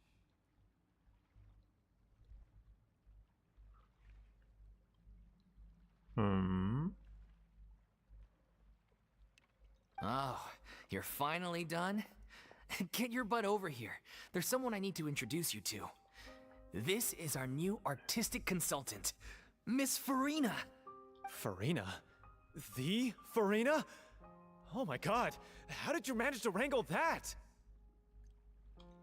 Please, the honor is all mine. I was profoundly moved to hear about your troupe and your wonderful director. I just wanted to do something to help. Same here. Even so, this is just... Oh, wow. I'm sorry. I'll try to calm down. Now, where was I? Ah, yes, the script, of course. Let me give you a rundown of how the story unfolds in my version of the script. Okay. I'm sure you're already familiar with the beginning of the story. A little Oceanid decides she wants to become a human, against the wishes of her family. She finds love and friendship in the bustling city. But then, disaster strikes. The people start to notice that all the fresh water in the surrounding area is slowly disappearing. The soil is becoming arid, plants and flowers are withering, and the people begin to panic. Oh, okay, so it's the opposite of what was happening in reality. The I mean, little in the Oceanid, reality. Cleo, and her lover decide to do something about it, and investigate the truth of the matter together. In the end, they discover that all the waste and pollution created by humans over the years has caused the fresh water to flee the land, as if driven by a consciousness of its own. Oh, okay. Okay, I like it. Consciousness? You mean the water is sentient? Yes. Water as a conscious entity. There's actually quite a few stories that explore this theme. Since the little Oceanid is a water spirit, she immediately understands how the water is feeling. She then tells her lover about her true identity, as well as the truth behind the crisis. Okay, that's very good. That's very Her good. lover accepts her for who she is, and works with her to find a way to bring the water back. However, unbeknownst to them, there were some people eavesdropping when she revealed her secret. Of course. The little Oceanid is accused of being directly responsible for driving the water away, and faces the greatest dilemma of her life. Which And is? then, In the end, she makes the brave decision to sacrifice herself to save her lover, and the rest of humanity. Huh? But didn't they all treat Cleo like a villain? Why would she want to save them after that? Yes, Furina. You're next. Well, she mainly wanted to save her lover, plus everyone who'd stood up for her. through her love for her human partner, she was able to find an even greater love, one that extended to all of humanity. Surely the biggest strength of Cleo's character. There's actually something else that bothers me. You know the protagonist is supposed to represent the director, right?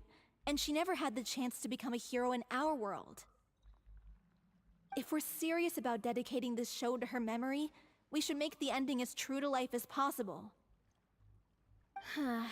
What about if the little Oceanid is hounded to death by people who hate her, her lover makes sure her secret never gets out, and humanity continues down the path to extinction? What the? No. That sounds like too cruel of an ending to me. And perhaps a little irresponsible to present to the audience. Definitely. That ending would be a perfect mirror to Director Aureli's death, both arbitrary and meaningless. On the day when she went missing, Director Aureli had instructed us all, somewhat out of the blue, to leave the court of Fontaine and wait for her outside the city. We waited and waited at the rendezvous point, but she never came. By the time we returned to the city, she disappeared without a trace. Now that's suspicious. We looked for her. The Gardamex looked for her, but she was nowhere to be found. Increasingly, all the signs seemed to point to her being the latest victim in the serial disappearances case.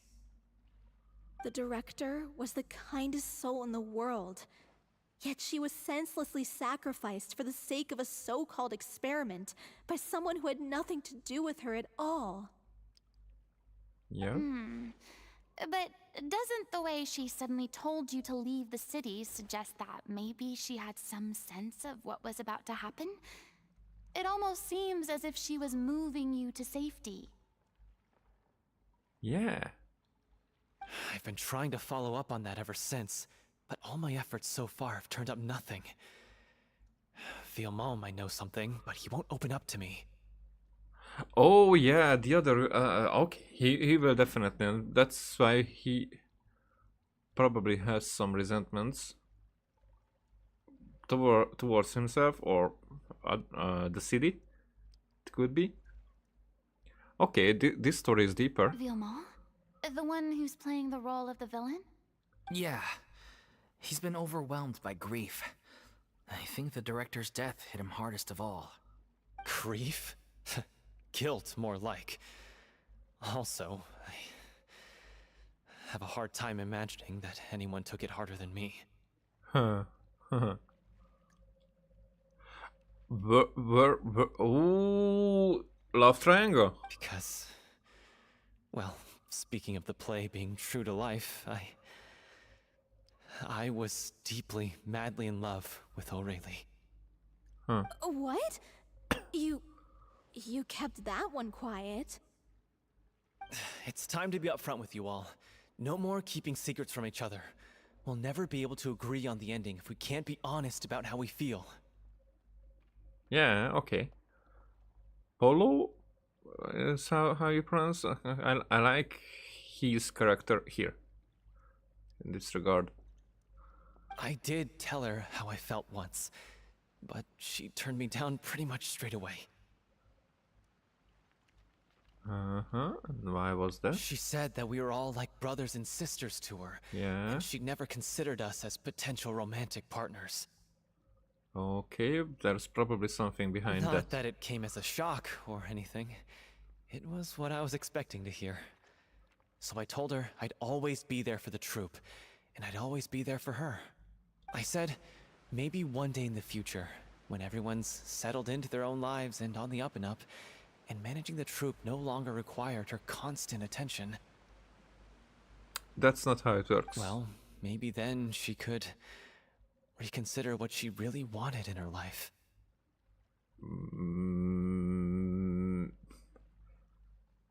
That's like you thinking what she really wanted in her life. That's not how it works, unfortunately. But that's how hope works. So. And now, that day will never come. Oh, Paulo. So if I'm the one writing this ending, then I'm gonna make sure it does right by Aurelie. I won't let anyone get in the way of that. In that case, you have to straighten things out with Villemont once and for all, face to face. We've Yeah. all had our differences of opinion over the ending, but those two have never seen eye to eye on anything. One of them has to compromise if we're ever going to reach a final decision. Well, if that's where we're at, looks like it's time to go visit Vilmo. Are you ready to face the truth? Honestly, I'm slightly terrified. But for the sake of our final performance, I'll do whatever it takes. The question is... It's not really... my question is... How would everybody expect here that it will actually show us the... or get us to the truth of all this? You get what I mean? Funny you should ask, though. You really do get what I'm going through right now. Yeah, she does. I certainly do. Come on, everyone. Allons-y. Allons-y.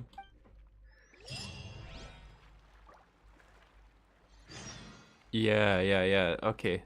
Because I did not check it before, but yeah.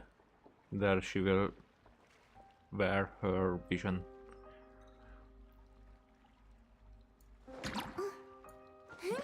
Oh, okay, I cannot turn it that way, but can do it this way.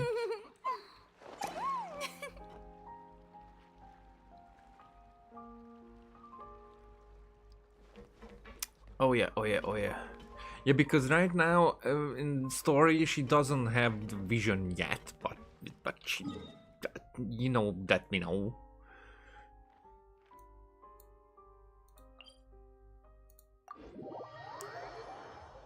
Let's go to the vicinage. Vicinage?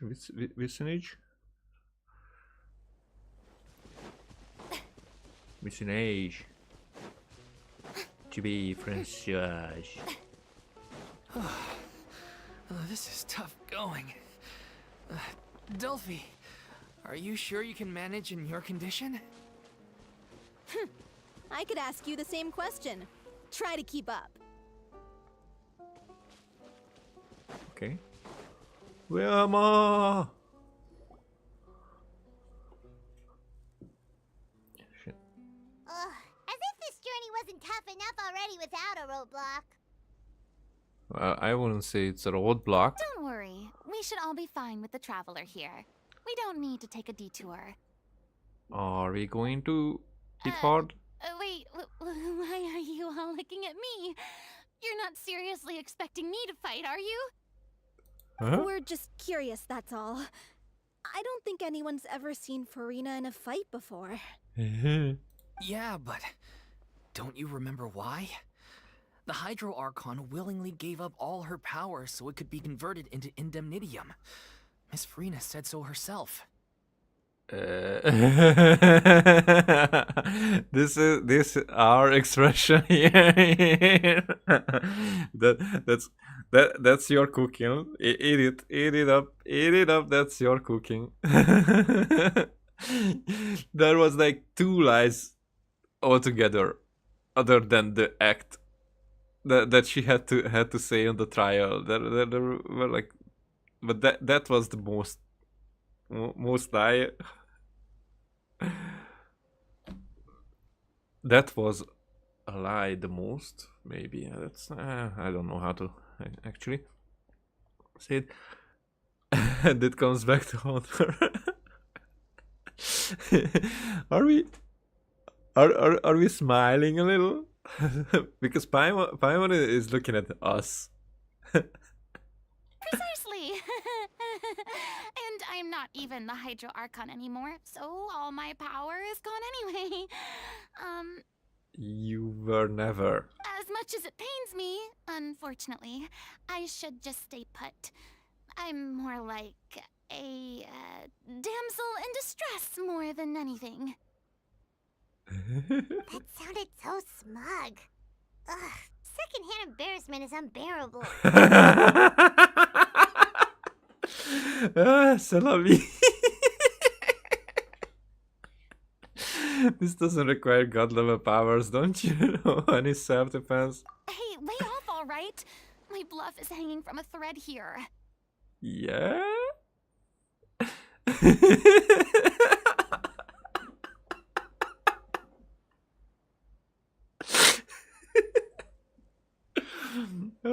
Shit. I'm having so much fun. I'm sorry. I got carried away. Please help us out, would you?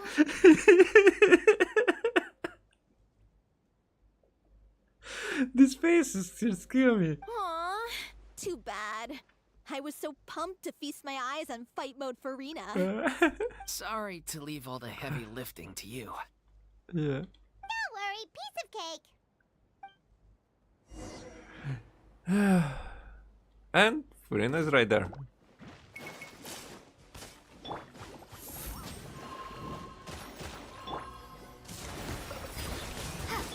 Frost is coming!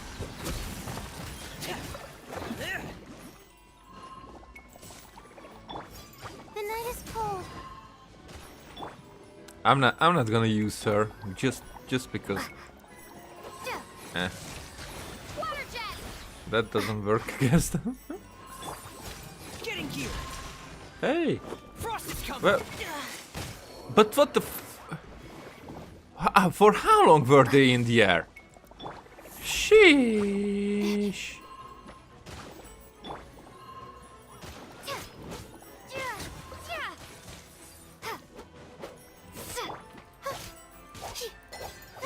My guiding stars.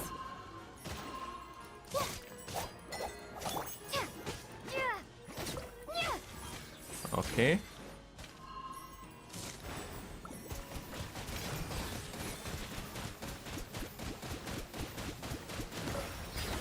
This one is water as well. This one is freeze. Cold. Learn to command. Bombs away. Why is she? Why is this immune to?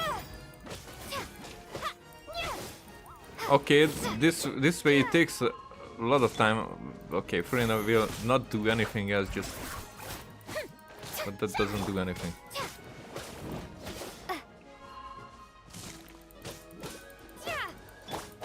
The night is cold.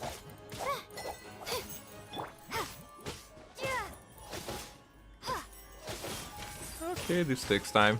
This way. But only because of the shield.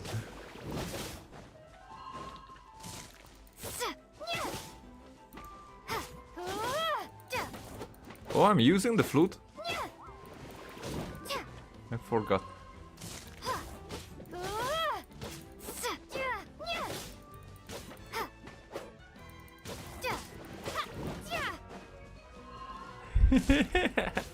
Okay, I'm having my fun. Here. I'm curious what will happen after I get done with the shield.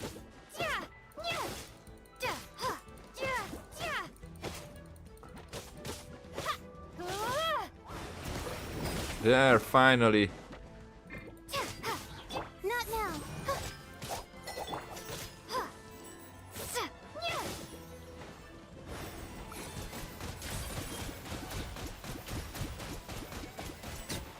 Water jet. Oh shit, okay, we're not doing that.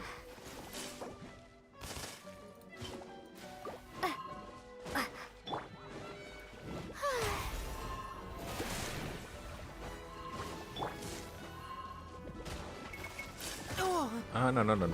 Getting gear! Pair!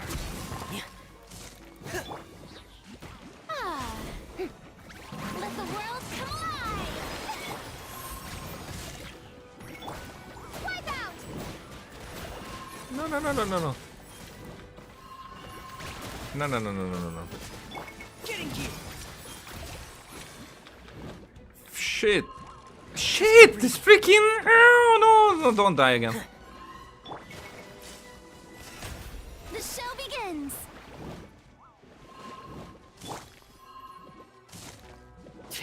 Pair! Of course, Frost is coming! you were the one to... There. Getting gear!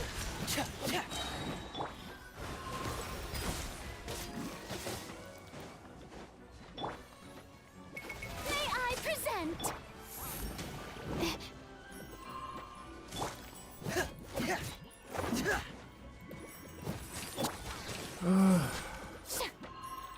No, hey. Yeah, that's why I wanted to hurry. Fuck that. There! Frost is coming!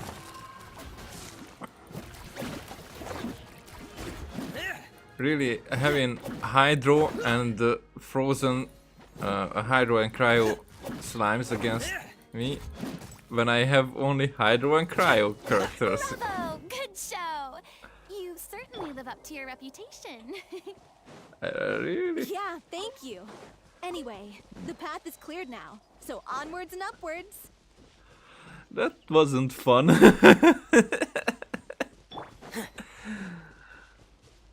But for the sake of immersion.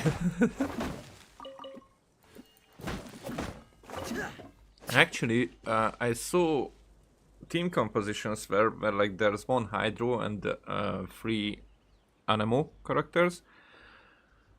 Kazuha, the Wanderer, and someone else. I'm not sure.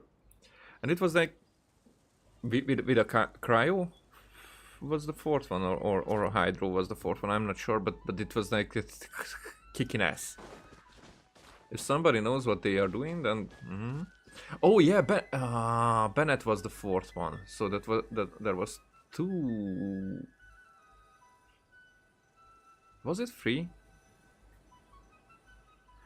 At least 2 Anemo, but I think it was 3 Anemo. I'm not sure. And the Bennett, because the Bennett C6 did turn the attacks to Pyro, and with the sword it was like Kazuha jumping once, and it was like Vilma, are you everything there? done. Vilma! Huh? Oh, it's you guys. Wait, what's Lady Furina doing here? Hey there. I can explain. We've been rounding up the whole troop. We now have everyone except you. Duffy explains. Duffy? So, Whatever. you think knowing the truth about the director's disappearance will help you write an ending to the script that pleases everyone? Yep. I care just as much as everyone else about making the Little Oceanid a success. That's why I wanted to wait until after the show. If I open this can of worms now, I just don't want to make things difficult between us. We're supposed to be a unit when we're on stage. Okay, but so she probably wasn't even a victim of the serial disappearances. Vilma, avoiding the truth will not help anyone. Unless you mean to suggest that Aurelie's death had something to do with you. I don't want to talk about it. Listen, Vilma. I used to think that my love for Aurelie was a point of shame.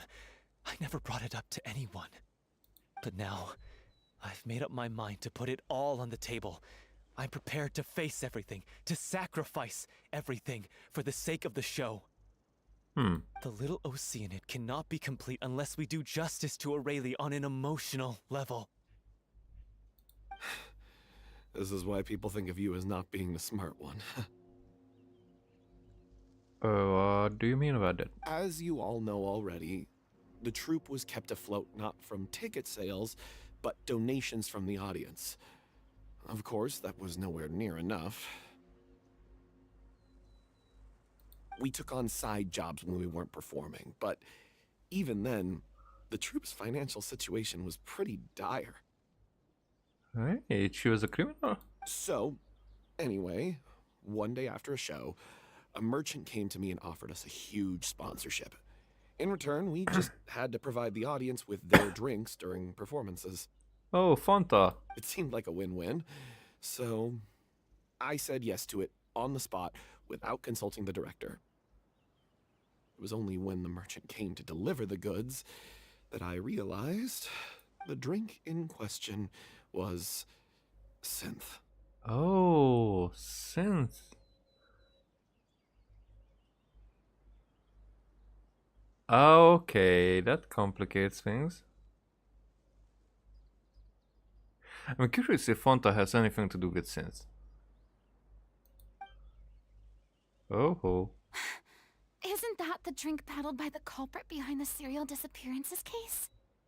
I remember that it induces a state of euphoria, but it also causes significant harm to the body. I freaked out when I saw the boxes. And I told the director everything right away. She was completely shocked as well. But she didn't reprimand me for making the decision without consulting her. Instead, she contacted the merchant and stated that the troupe could not agree to this collaboration. The merchant was furious, berated us for going back on our word, and threatened to sue us for damages. The amount was astronomical. There was no way we'd be able to pay. And then? I was going to sort it on my own, but the director stopped me. She said that this was an issue for the whole troupe and it wasn't my fault. But things only got worse from there. The synth merchant just wouldn't let up, and then suddenly the director told us all to leave the city one day. I knew then that things must have reached a boiling point. And what did I that... admit this whole thing was my mistake. I didn't dare to tell any of you the truth back then, and after the director disappeared, I was even more afraid to say anything. You brought the director to the attention of the synth dealers. Your mistake gave them a motive to kidnap and murder her. Yeah, I got Aurelie killed. There, I said it. Happy now? Yeah. And we're actually kind of playing out a story that we will probably tell in the story. Because here is the lover. There is the Oceanid. The Oceanid will probably disappear at the end. And this is the antagonist. Hey, Guy. don't say that. You traitor! You knew Aurelie was in danger. Why in God's name didn't you tell us? What do you mean, you were afraid? This was a life and death situation. We could have saved her! How could you be so stupid? He was. Please, try not to get too worked up. I mean, I wouldn't even stop him, and in his case, I would probably punch the other guy, beat him half death in anger. I'm not saying it's the right thing. I'm just saying that's what I would do. Probably in that situation, not. When it's not life or death, but when it's in life or death for my loved one, even if it's not a platonic one, I would do it. Probably they would have to tie me down not to do something like that. Huh. Yeah, listen to him. You need to stay calm. Stay calm? How can I stay calm? This guy got Aurelie murdered. She was the love of my life. Even without that. Even without just someone who has a variable precious life. Definitely. And he has the gall to try and high road us, claiming that he kept his mouth shut for the sake of the show. Yep. How about taking some responsibility for what he's done? Yes. All I can say is I'm sorry. Truly.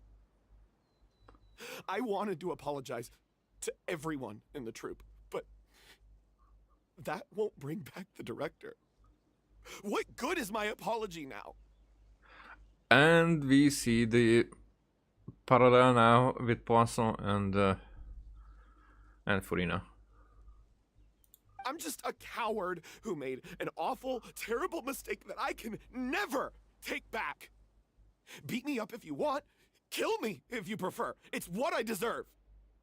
Yeah, but that's not parallel. It's parallel in that one sentence and not the whole situation, because that situation, Furina was saving everyone. This guy wasn't. This guy was bringing the danger to everyone. It's not the same. Not even closely. Nope. I'm not taking it. In my life. So I can meet the director and apologize to her in person. Get out of my sight! Go! Get lost! I don't ever want to see your face again! definitely that would be my mercy. Yeah, I think taking it that way is mercy. And I wouldn't want this story to end the way that this guy, if there's no other information coming out, if this is the situation, then this guy should not show his face ever again. Yeah, I'm with it. That's enough! You've screamed and shouted at each other for long enough. Now pipe down, both of you! Can you stop conflating the show on stage with your real-life relationships in the troupe? Oh, that's her. Okay, now that's something that I like. That's something that I like. I'm still not. You can get out of the picture, but what she says, if it wouldn't have been someone's life up there, what she says is definitely how she was perceiving stuff, how she can contribute here. You keep saying that you want to use this final performance to pay tribute to your director and celebrate her life. How can you do that if you're just using it as an excuse to vent your own emotions? Oh yeah, that's true. You're right. About that, but not about reality. I'm sorry. On stage, the lead role is the focal point of the audience's attention. And you're all used to seeing the director as the heart of the troupe.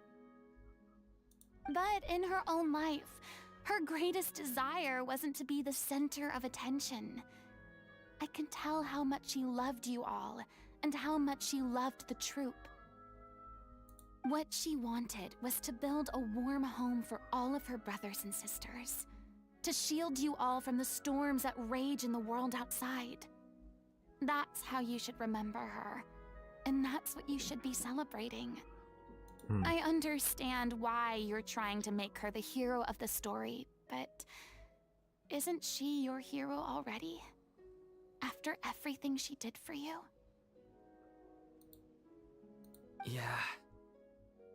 So think hard about what that means. And then think again about what you hope to achieve by arguing with each other. If you really hate each other, and can't reconcile your differences, then you could just call it quits now. Why bother with the final performance if the group is already fractured? That's a good point, but we're talking about life here.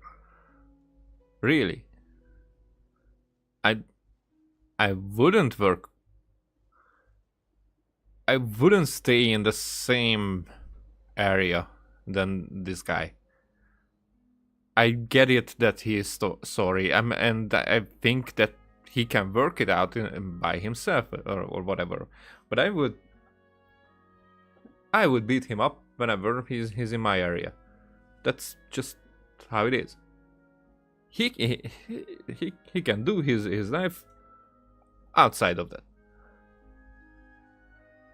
He can get forgiveness from others. I wouldn't be that one. But you can't bring yourself to do that, can you?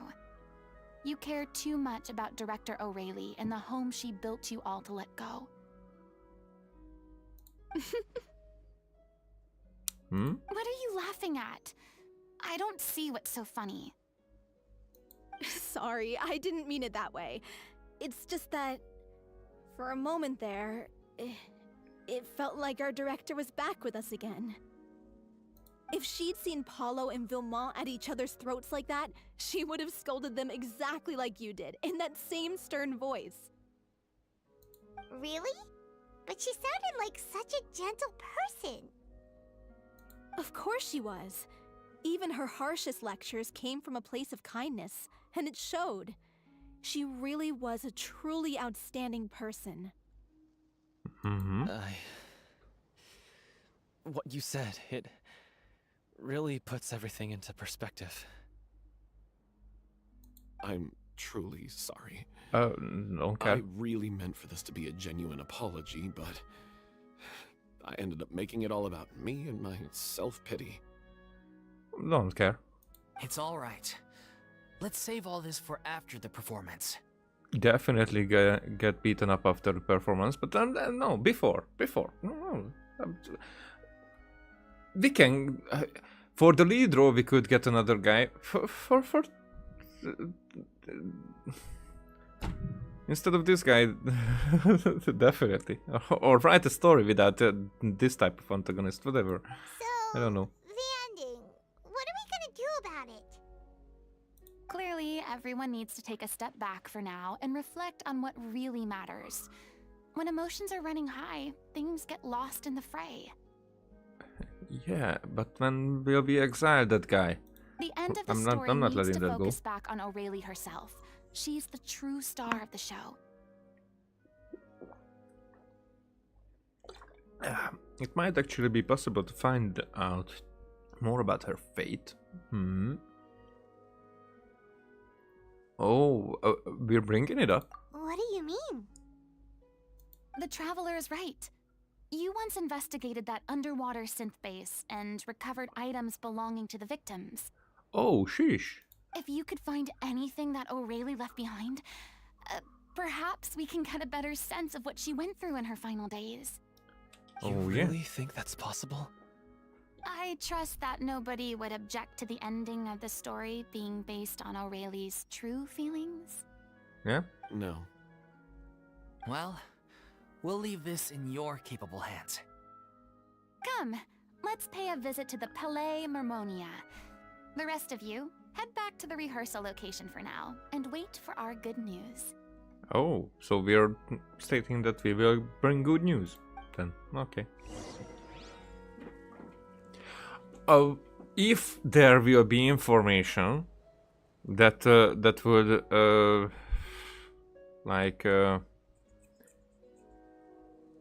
bring that guy into another light, then okay.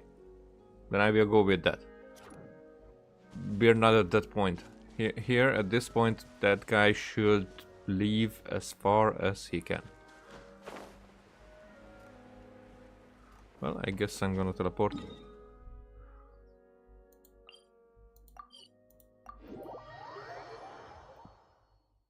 And I don't care who says what.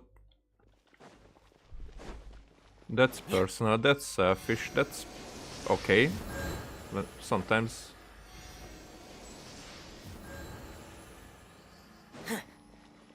Sometimes it's allowed.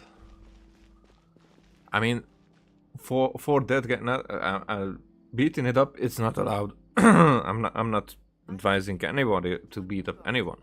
It's more like, get him out of my sight, unless beating up is alright. Because I would, even if it's allowed, even if it's not, I would. So get him away. I will not go and hunt him down to beat him up, and I would not hurt him more than beat him up. But anytime, regarding the situation as it is now, I will do it.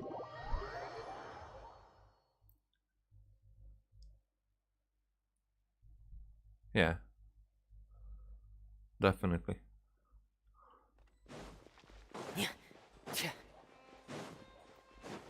Not everything is alright in life. And that would be the review some recovered smallest. items connected to victims of the serial disappearances case, but that case has been closed for quite a while now. Yeah. Still, since you were the ones who discovered and submitted the evidence in the first place, you don't actually have to submit an application. Okay, please hold on. Really? I'll have someone dig them out. I don't think that it works like that, but thanks. Sidin sends a staff member to retrieve the box of... So, this is all Aurelie left behind. Just whatever she was carrying on her person and this tattered old notebook. I mean, that's what from the what was collected from...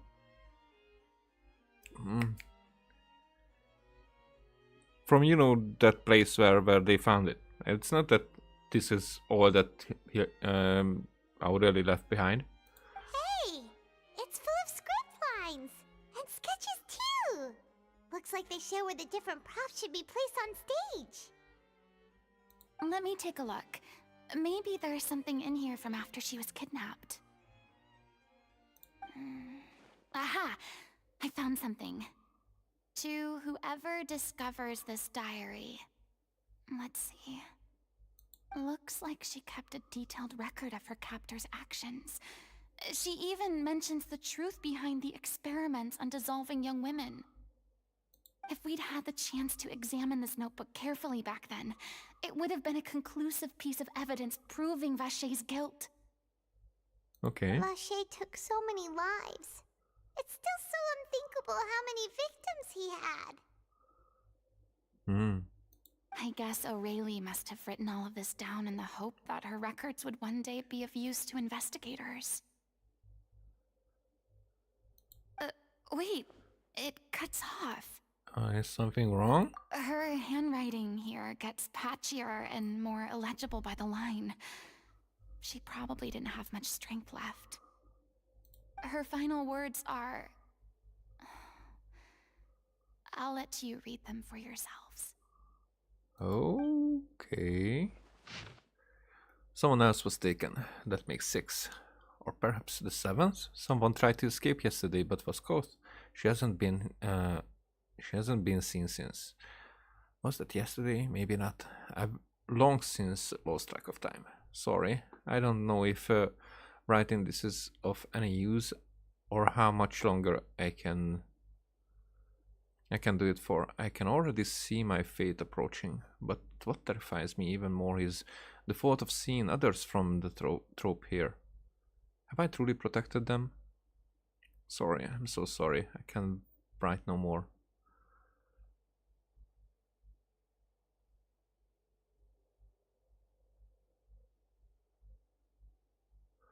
Oh, okay. I get it. I think I have a fever and my old stomach troubles have returned, but nobody has given me any medicine. I suppose I am more fortunate than Cressy. The pain keeps her awake all night. I suppose they think that anything goes so long as the experimental subjects can be used up before they die. It is so damp here. I have given her my blanket. So cold, so cold, so cold. As long as one persists, all things will pass. There will be a reward for hard work. I like to tell them such things, but it is I who am losing my grip. If anyone sees this troop safe item important, please farewell, apologize, life, perform, future, regret, Cleo. This page is an absolute mess and the writer's pen seems to have wandered its surface at random. Only some words can be made out and barely at that. If anyone sees this, please.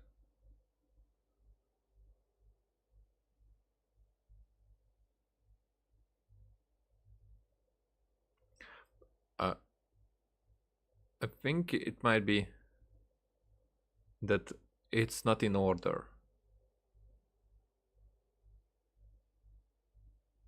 Whatever.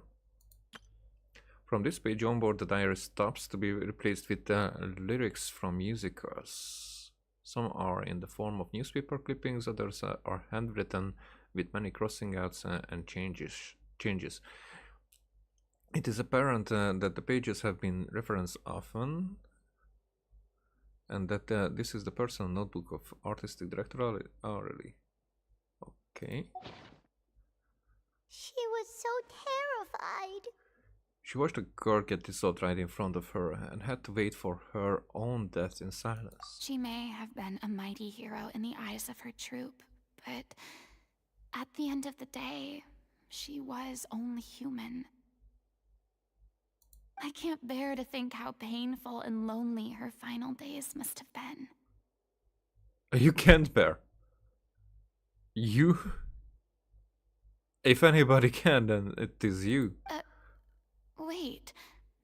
This part on the last page sounds strangely familiar. Flipping through the notebook, the lyrics continue. However, one page has been torn out, folded up, and placed next to the last blank page. At the bottom of the folded note are 2 new lines Aurelie has written in handwriting much more legible than before. But it seems that they took her both great effort and a great deal of time to write. If you become human, you can reveal your secret to no one. You will face suffering and loneliness. Is this truly what you want? Because I am an older sister to them, I love them.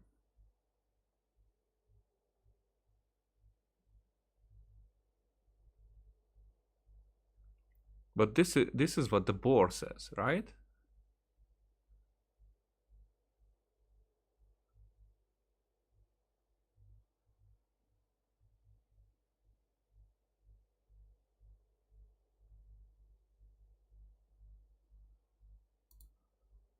But if this is what was written then, when she was there,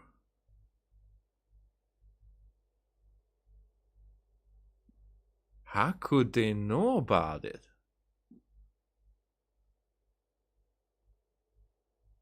Okay, now that still can't, that doesn't lift the anger, but shifts the anger to another person. That wouldn't be an excuse. That now the story okay. Now the performance has no real meaning in my eyes, at least. If you become human, you can reveal your secret to no one. You will face suffering and loneliness. Is this still what you want? Isn't that the most important line in the Little Oceanid? It is. Because I am an older sister to them. Oh.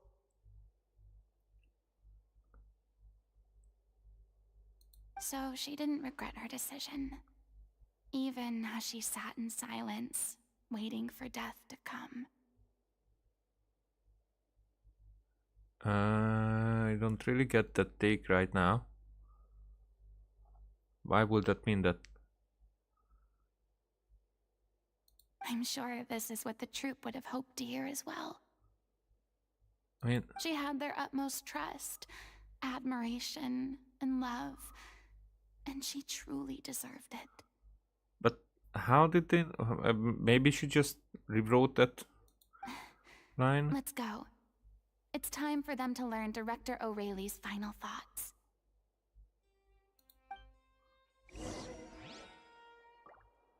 Then she just wrote the line that they already had there. I cannot think anything else.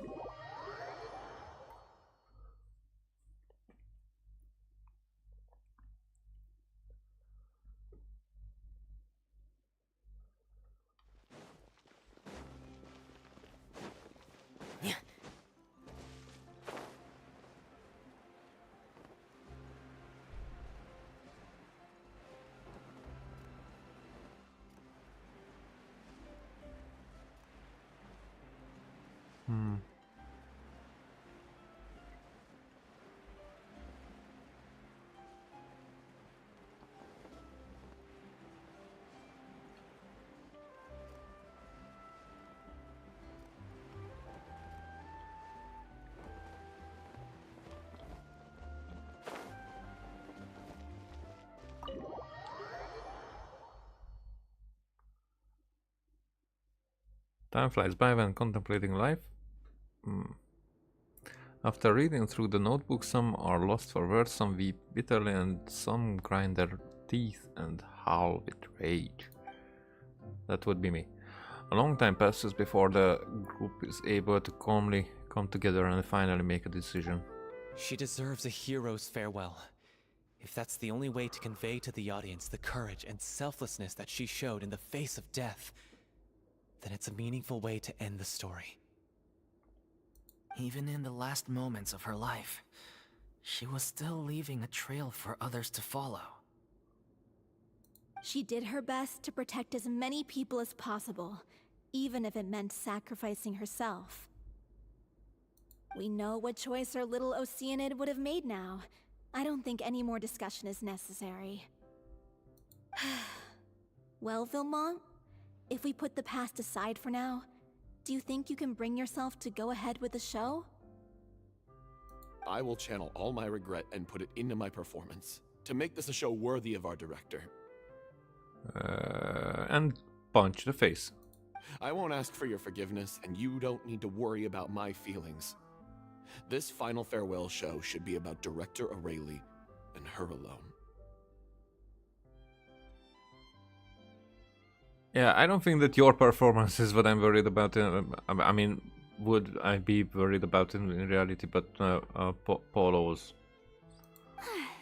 Then it seems like we've reached a consensus. I have a feeling that this will turn out to be the most mesmerizing performance of your lives. Really? How can you be so sure when you've never even seen them perform before? The emotional stake behind it? Don't underestimate my experience. After watching a countless number of musicals, I've learned one important thing. If you want to move the audience with your music, you must fully commit and immerse yourself in your role, pouring all your emotion into your performance. As I said. And aren't human emotions love, hate, regret, and hope just the most mesmerizing things in this world?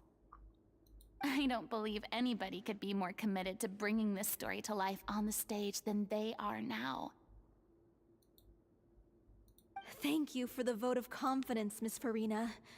And thank you for supporting us through all this. Then, let's not delay things any longer. We need to discuss the details of the ending and get it nailed down once and for all.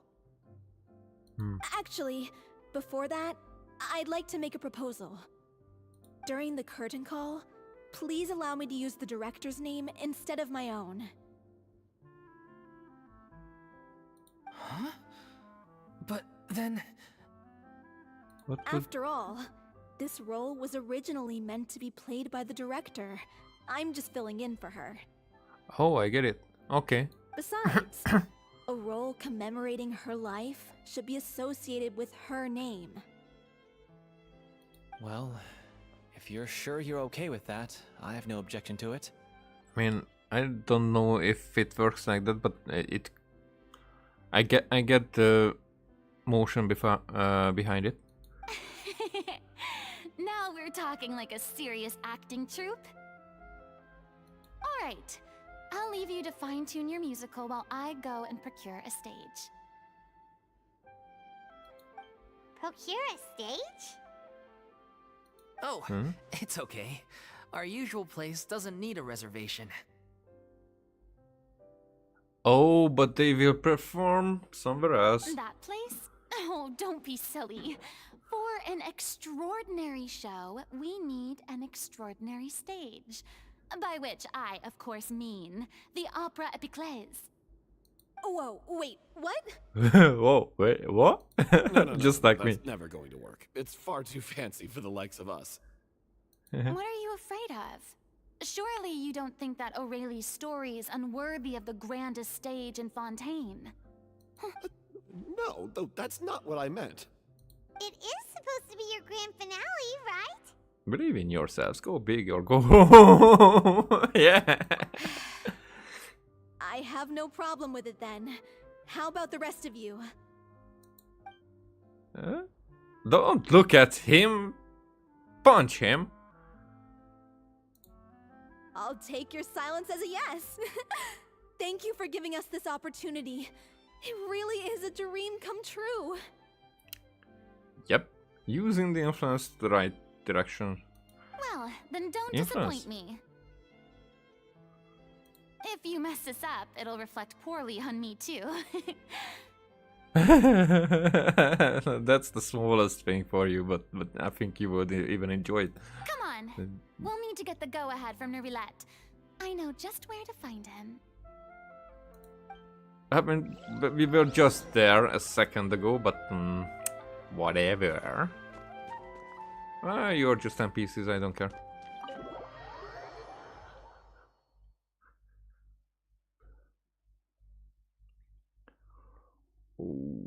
Okay.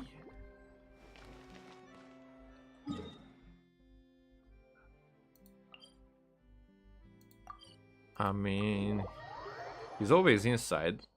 He surely is inside right now, right?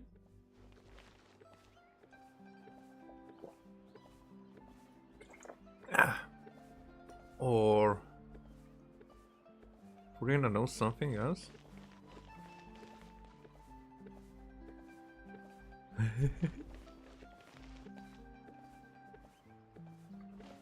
hope the weather's nice like this tomorrow as well. Oh, there you are. Hey, look at that! Looks like I guessed right. You were just guessing? You were just guessing? I knew you'd be here. I'm here merely for a short break. It has been a while, Miss Furina. And you too, traveler in Paimon. What might I assist you with today? I would like to book the Opera Epiclese for an event. You see... You share the story of the little Synod with no. I understand.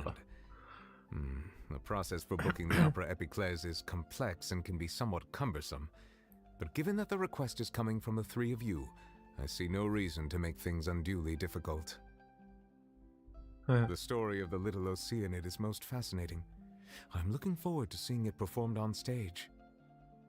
I will say, however, that I am surprised to see your passion for the performing arts rekindled after all that has happened. Yeah, that's a reasonable assumption. Huh? What do you mean? Do I look excited? Yes, and this is the first time that I've seen you like this since your departure from deityhood. Deityhood? At first, I just felt bad about rejecting them. So I wanted to learn a little bit more about their situation. But one thing led to another, and... well, here we are. In the past, we sat in our high chairs in the court, giving our opinions on isolated cases, all while knowing very little about the human stories behind each and every one.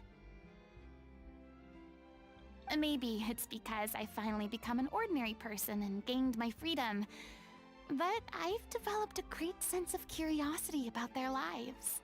I think that you had it before, you just were not allowed to elaborate. I am truly delighted to see you find a new lease on life. Now that you've regained some confidence, have you had any thoughts regarding a return to the stage? Why would you suddenly ask a question like that? Is this going somewhere? Well, if the Little Oceanid turns out to be a great success, it will no doubt become a classic. Many theater companies are certain to add it to their repertoire. The experiences and decisions of the protagonist Cleo are all modeled after your own.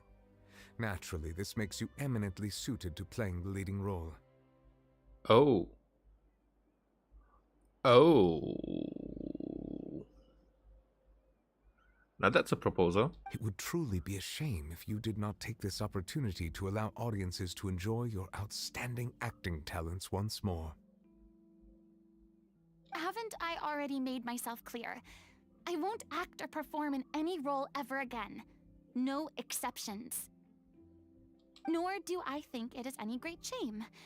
There is no lack of fine actors or inspirational stories, either on or off the stage. This experience is a case in point. I feel like I've learned a lot, and it has already been well worth the price of admission. I must admit, though, I'm a little envious. They're quite fortunate to be able to bid farewell to their past in such a magnificent manner. Oh, that's a different motivation.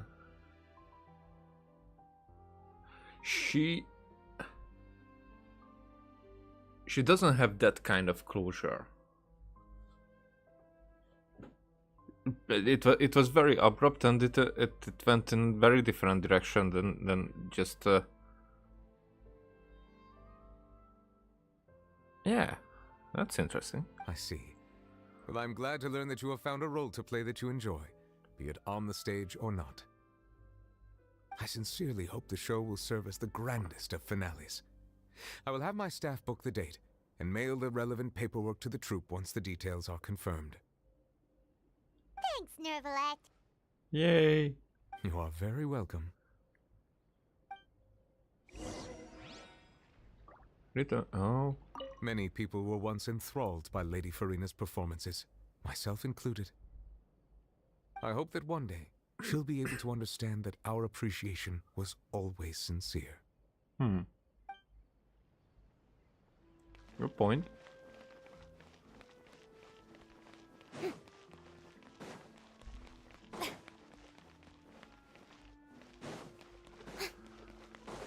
Okay, so getting back there again. There and back again. Some might say.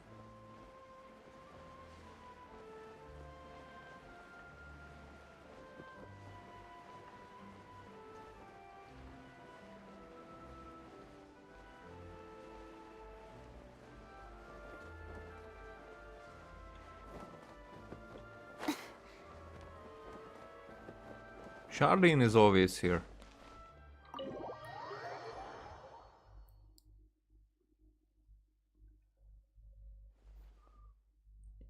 Okay. Good news, everyone.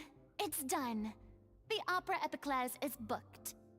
Thanks to my eloquent and impassioned speech, Monsieur Nervalette was moved to provide us with a fitting stage for this special performance. We've had to fight every step of the way for this opportunity, but we now have all of the ingredients necessary to stage a truly spectacular performance.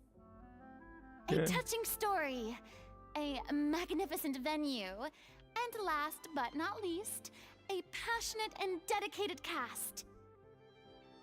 Now, let's work together and make this show the best it can be. Yay! This is truly wonderful. The sooner we can finalize the ending, the more time we'll have to rehearse. Fiamma and I just went over some parts of the script and tweaked a few things. I think it's really going to resonate with the audience now. Wow, Okay, you that's two had a important. constructive conversation? That's great! I wouldn't have had. But that's me. Oh, communication is vital to any good performance. I mean, I agree with that. And I'm not saying that he's a bad guy. It's just sometimes things happen that way that is unforgivable. That's just... It's how it is. Look at us. We've come so far. I never could have pictured this scene a few days ago. It's amazing! Even though Furina's still being a bit of a drama queen about it all, she's really fired everyone up! I'm really looking forward to the final production. Please feel free to give us any comments or suggestions you have. We really value your input. That's what you hear in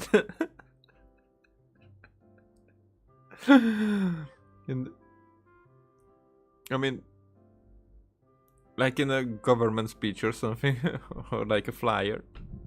Hey, Loic, get over here. Time to practice the opening number. Okay. Pictures.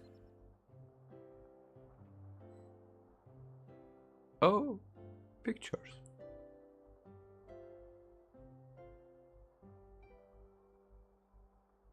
But it's wholesome. That cursed Cleo. She stole the waters of life from us. She's a fraud, and she must pay for her crimes. Siamaka. This has nothing to do with her. The ignorance and hatred of our people is to blame.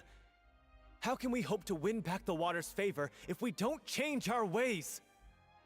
I like how they made the fontaine. Especially when when the situation is that the water has drawn back, then operating a fountain wouldn't be the wisest decision or smartest decision. This guy could be useful. Take him hostage. If Cleo wants him back, she'll have to show herself. Oh, good point. Leave this place, oh little Oceanid, and never, ever look back!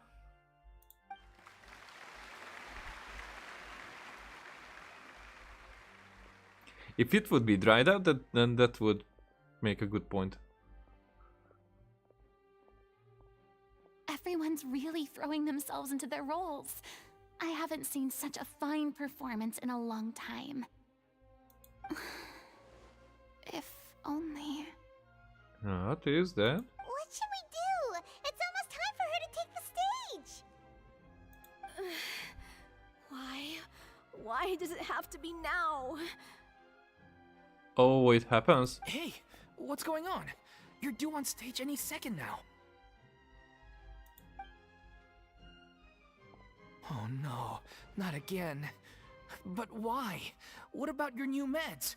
Did they stop working?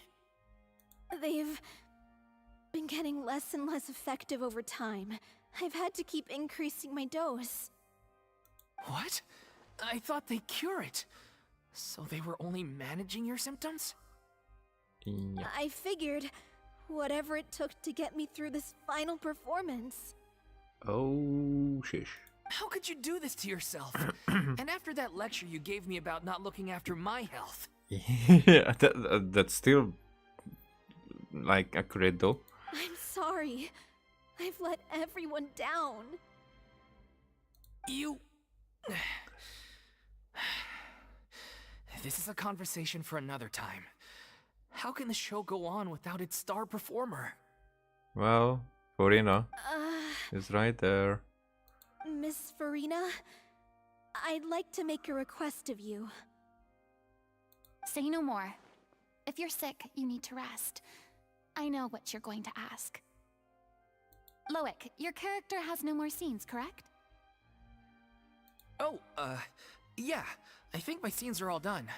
Although, I do have one more line. But I guess another guy in the troupe with a similar voice register could take it. Why? Please take Delphi back to her place to rest. I'll sing the finale. From the sublime to the ridiculous. After all that, everything's come full circle. Thank you, Miss Furina. I'm so sorry to put you in this position after everything you said. Never mind. What's done is done. It's really my own fault for getting in too deep. I would feel the same. No one likes regrets, myself included. Leave it to me. I've watched you rehearse so many times that I've learned Cleo's part by heart. I do not doubt your acting skills, but please allow me to ask just one more question. After all, this show is dedicated to the life and legacy of our director. What, in your opinion, is the reason Cleo shines so brightly?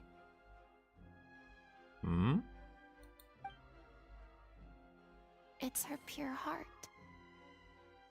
Despite all the pain and loneliness she had to endure, she never once stopped believing in the beauty in this world. Oh, it's a very, very good point. I mean, she gets that, but it's like that's a very good point because some stories emphasize this very much. One of them, just to give an example, is in the Two Towers. What Sam says when they are in Osgiliath and the Nazgul attacks. That's exactly this one.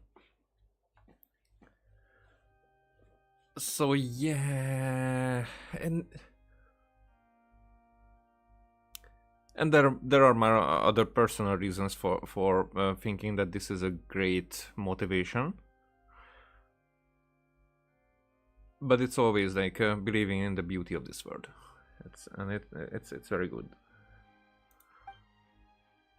Well said. I leave Director O'Reilly in your hands. Okay.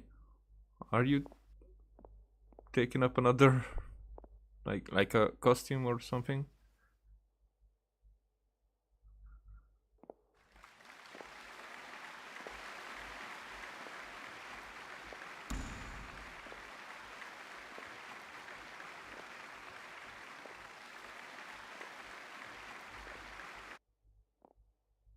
And cinematic. Is she here yet?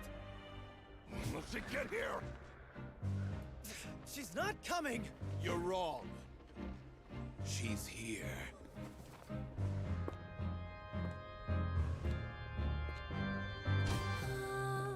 Si je pouvais vivre dans l'eau, le monde serait-il plus beau?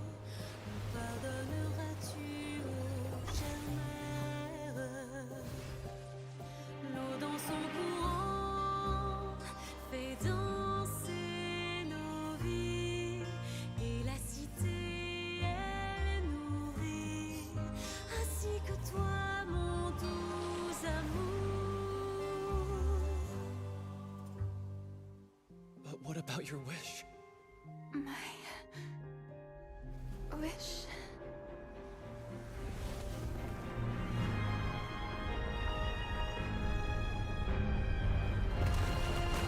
If you become human, you can reveal your secret to no one. You will face suffering and loneliness. Is this truly what you want? Le grand amour ne suffit pas, seul un adieu fleurira. C'est notre histoire de vie, douce et amère. Moi, je suis serai toujours là, à voir le monde et s'inventer. Et ça ne changera jamais, jamais.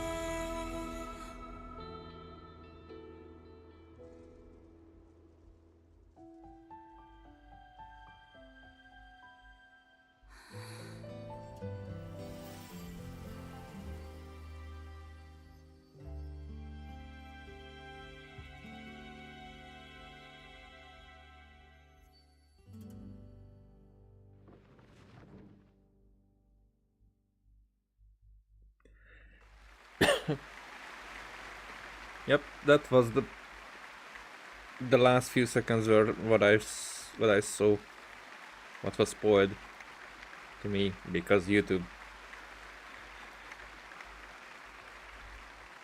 Because I knew about her getting a Is it vision. just me? Or was that Lady Furina on the stage just now? Yep, that was. She hasn't been seen for a while now, and she just appears out of nowhere? And the vision is already there. Gotta say, though, her acting skills are as superb as ever. The little Oceanid, Cleo, played by Aurélie Fumont.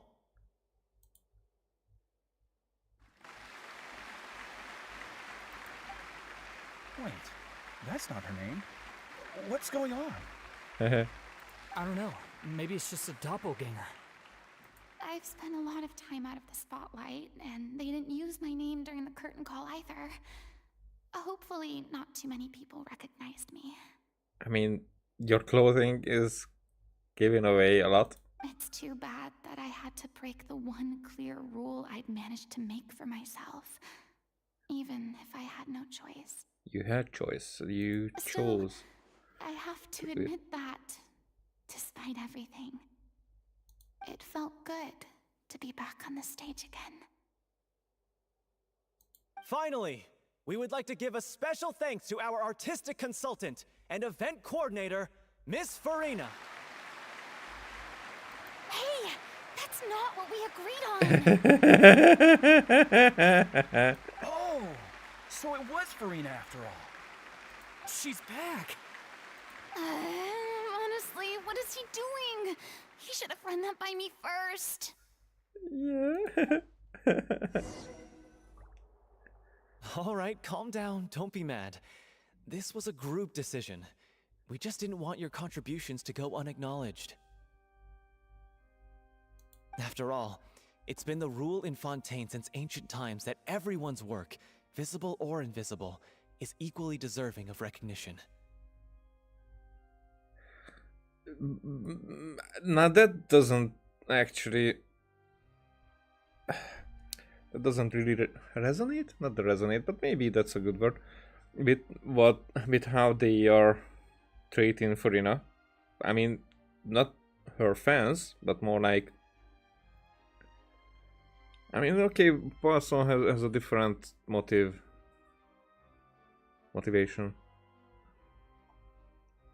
Or resentment. Yes, I know the rule, but it should still be applied on a case-by-case basis. I wasn't ready for this yet. It's no big deal. What's the worst that could happen? At most you might be asked to sign a few autographs later. Oh, yeah? Well, since you think it's so easy, you can sign them for me. Uh-huh. This is a great chat and all, but can we talk about that crazy thing that happened during the show? It nearly gave Paimon a heart attack. Paimon flew over to where she was supposed to be and was about to drop the prop vision, and then suddenly, a real one popped out of thin air! Oh, so it was part of the play. Oh, that. I've got no idea what happened there either. But hey, it worked pretty well, didn't it? Yeah, so that's what people said, that this is like a claw, like a dragon claw.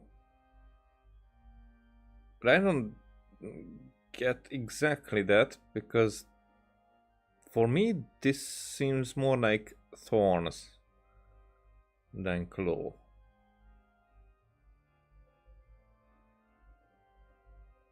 But still, it's kind of different than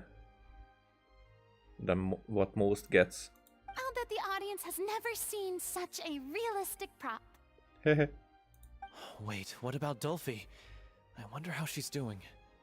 She's like, oh fuck, I could have gotten a vision. Let's go check on her as soon as we finish clearing the stage. Yes. Plus, she'll definitely want to hear how the end of the show went. If nothing else, we can safely say that we accomplished what we set out to do.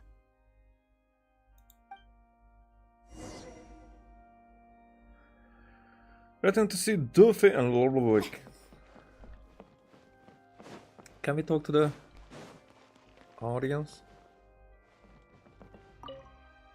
I thought Cleo's actress sang very well. Why did they swap her out at the end? I don't know. Maybe that's just how it was scripted.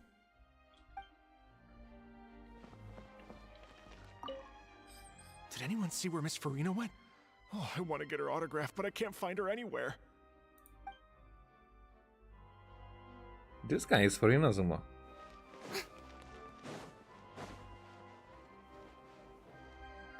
I wasn't expecting such an incredible performance from an amateur troupe.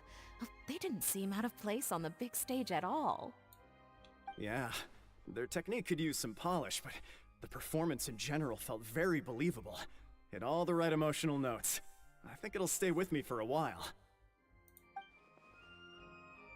Like Act 5 with me. Okay. Now you're not talkatives.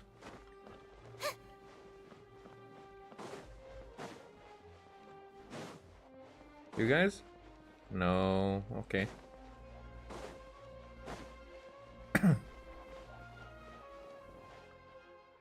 Oh. So Novelet's place is... Wait, what?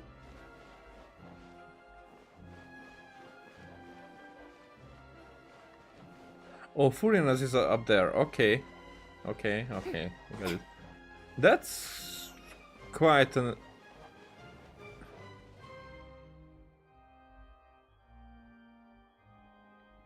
Also,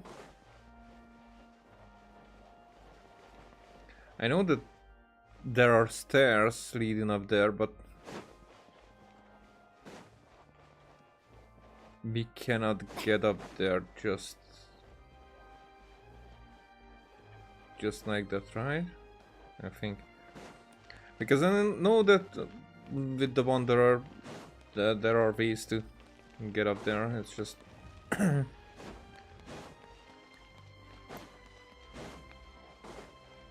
we get up there from here?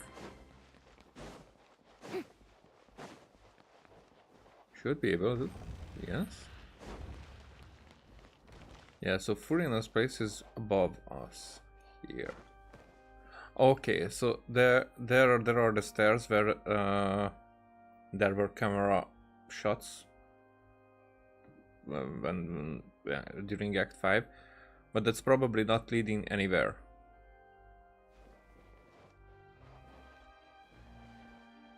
I mean, probably not, right? You cannot get there from... Oh, shish. Now I have to check.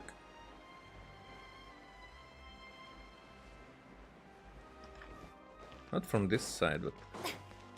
What's on there?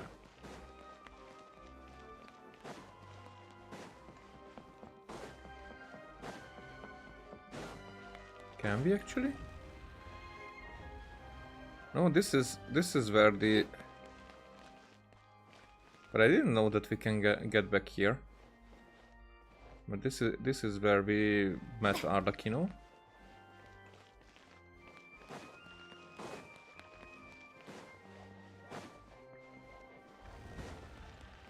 Okay, but there are no stairs up there. That's the main thing. Yeah, I have to explore it right now. That's real streaming behavior.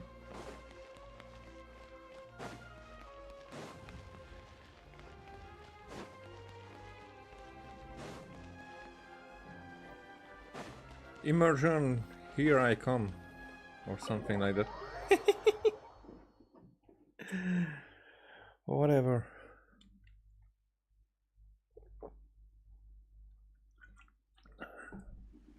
Oh, it's quite far.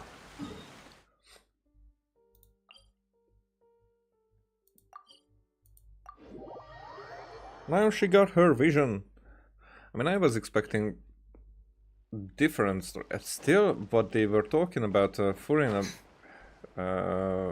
trying to investigate in the forest. That's nowhere to be seen in the game yet.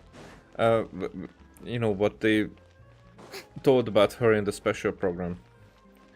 We just heard about others investigating her name. Hey, Charlene, like cute as ever.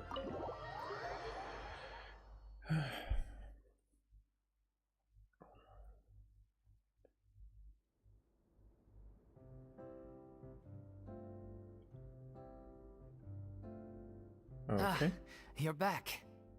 What about my back? She's doing okay.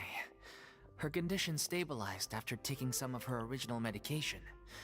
From experience, though, I'd say she still needs a few more days of rest. How did the performance go? Was it a success? Did the audience like it? You'll be glad to know it was fantastic! Also, you're not gonna believe what happened while Furina was on the stage! You'll probably be able to read all about it in the Steambird first thing tomorrow morning! That's wonderful. I'm so sorry I failed to see it through to the end. I guess I was wrong to try and tough it out to begin with.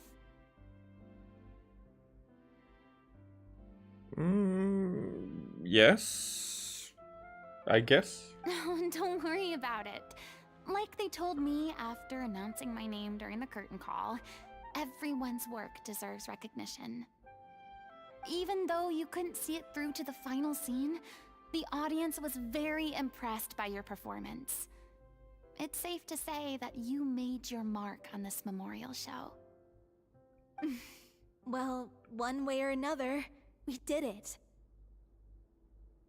I'm still furious because they did not change her appearance.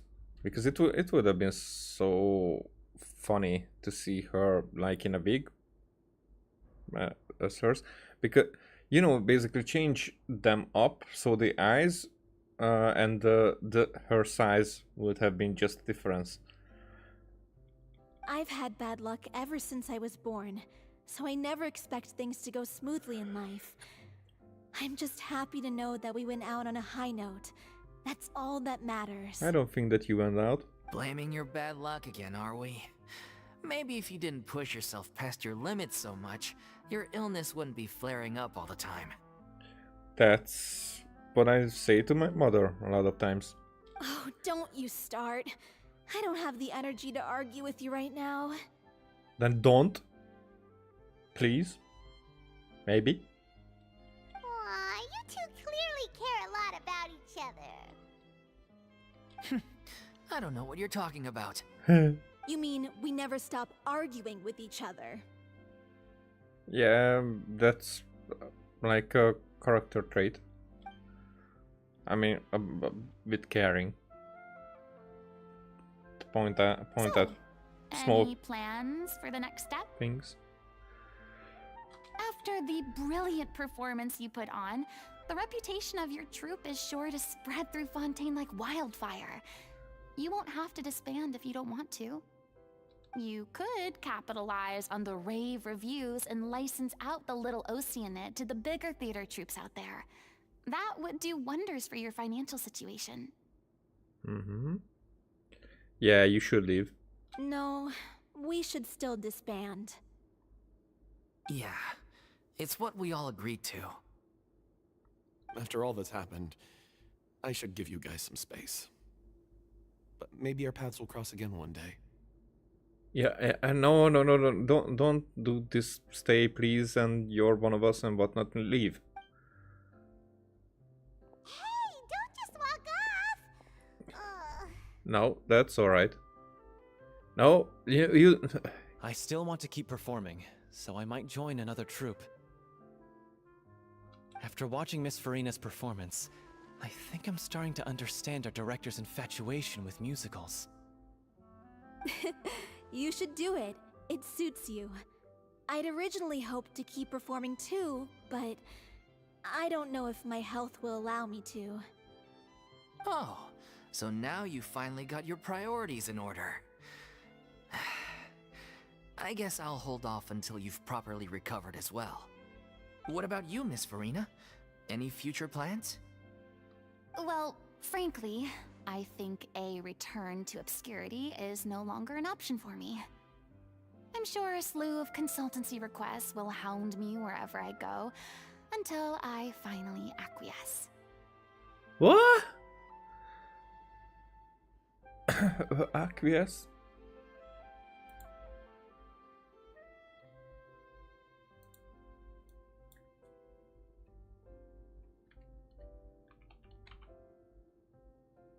Acquiesce?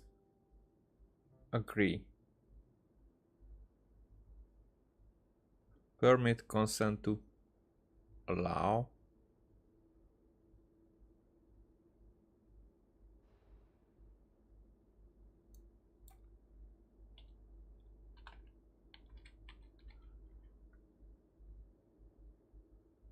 Well, yeah, back to. Until I finally acquiesce. Okay. You rather sealed my fate there with your special thanks at the end of the show. Sorry. It's quite all right. No need to apologize. What I meant to say is that this whole experience has shown me that perhaps I'm not as averse to a return to the stage as I'd previously imagined. Maybe Nervillette was right. Maybe Cleo is the right role for me. I still don't wish to pretend to be someone else, but I do have a desire to express myself. So, maybe the show will go on for me after all. There's no need to draw lines in the sand. Just do whatever feels right to you. Yeah.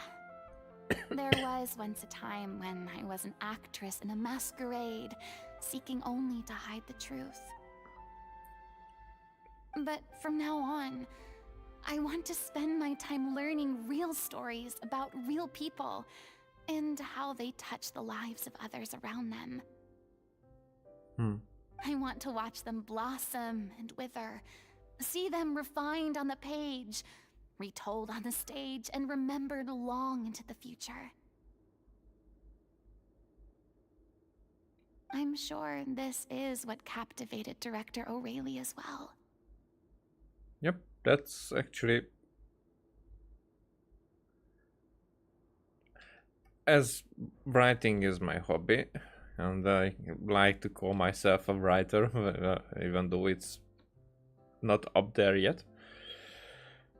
But I definitely see that perspective, that watching others and learning about them, and like using them as inspiration to my works, basically. And some people are really like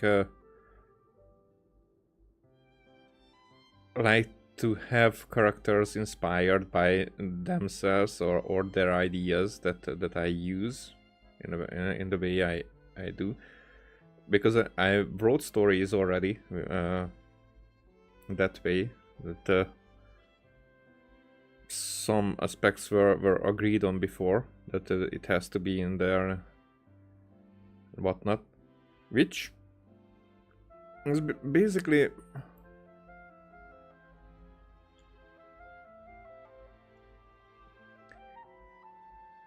it weren't them, it were more like it could have been anything. No, the characteristics in that regard, it's how it is. So it's very inspired, and it's very much reflected. But sometimes it's just like some characteristics, like a name, a hair color, like an origin or something, and it could have been other character with other backstory, with other color, with other name and whatnot. It's just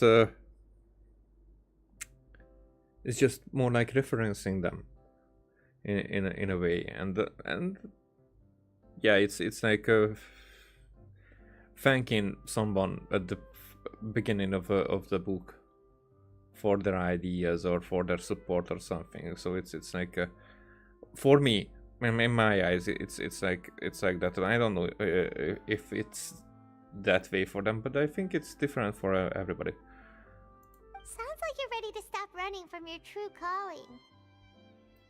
The more you get out into the world, the more you'll discover what a fascinating place it is.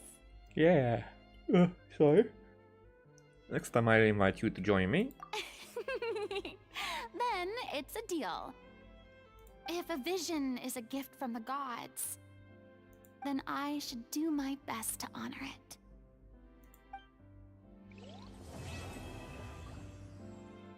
Yeah, so then we don't really know that, because people said that it's from Novelat.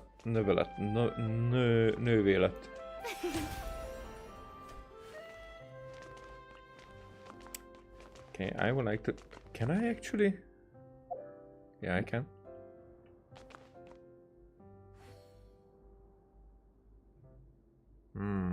Can I...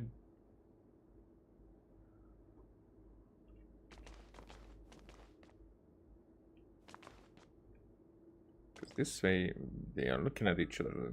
Wait, she's looking at her. I think I can make that disappear. This way. Okay.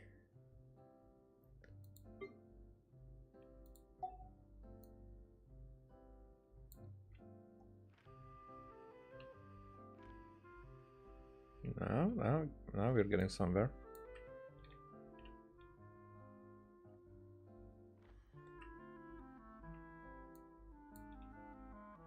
Yep.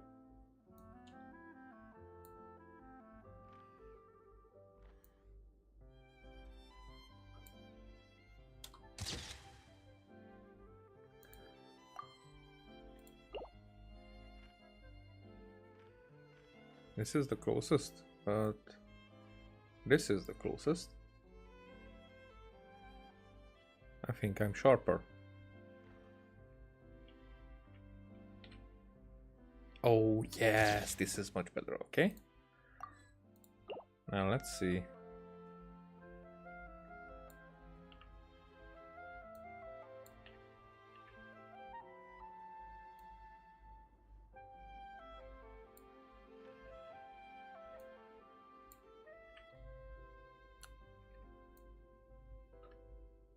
Oh, I want the eyes.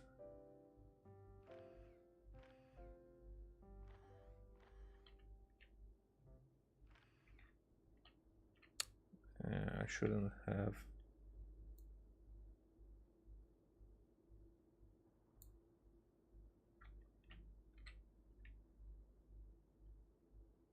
No, okay, a little bit on the side. It's still better than that. Okay.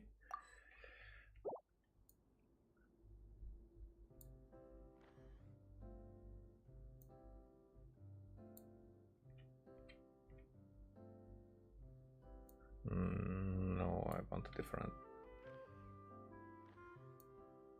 No.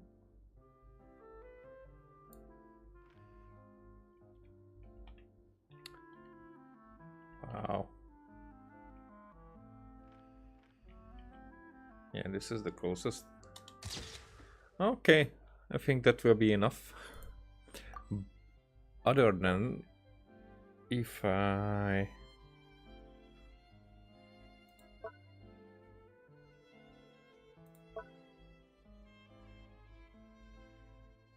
What if I do this? Okay, that will be cool.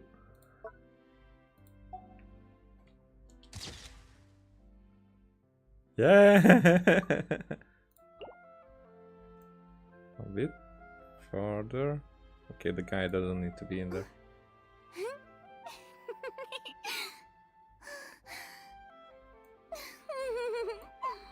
Maybe then.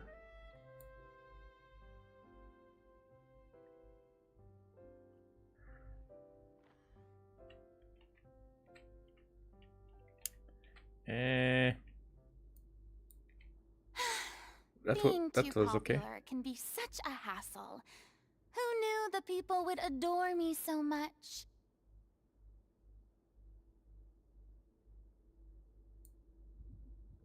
Oh, really? I don't want to adjust. I just found the perfect spot. Yep. There you go. Okay. It's ironic to think that in my whole time as a god, I could only ever dream of receiving this kind of power. Yeah, that's ironic. That's definitely ironic. And now that the gods have given me their blessing, it actually feels more like I'm finally able to take my fate in my own hands. Oh, okay. That's a sentence. That's a sentence because nowadays, when I go with those theory videos, theory videos that I'm watching, visions are seen as they are fates, like parts of the some. It gives someone constellations, and constellations are like the stars. The stars are like that astronomy, like fates. How Mona depicts as someone who does what. in their fate. So that's how they predict their future and whatnot, because that's their, in the stars, written in the stars. So that's fate. But also,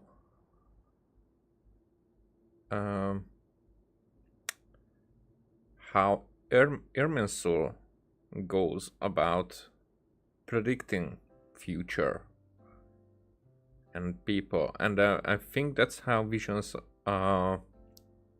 That's what I get. That visions are given out when Irminsul finds somebody who fits that fate. And I think those fates are already in Irminsul, because Irminsul is like the Akasha for the Samsara. And those fates are written in Irminsul, like memories and then the happenings that happened in the past, that, you know, the history of Tevat. So those fates are like collected there. And whenever someone fits that fate, then they get the vision, and that basically binds them to that fate. The same way as Gnosis bind the Archons to their fate. And this altogether is how Celestia is controlling that the Samsara reaches the same ending. So that's why I'm thinking that the characters are different, but the fates are the same in every Samsara. You get what I'm saying? Yeah? Is that how humans feel about it as well?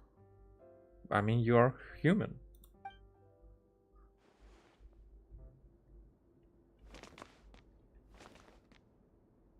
Right? I mean, of course I have some regrets, but...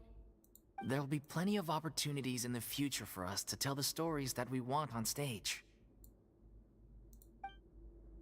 Okay. Follow? I'm just finishing packing up. As soon as I'm done, I've got an interview with the Steambird to get to. Thanks to all your help, this show was more perfect than we ever could have hoped for. But most of all, I want to thank you for giving me the chance to finally say farewell to Aurelie.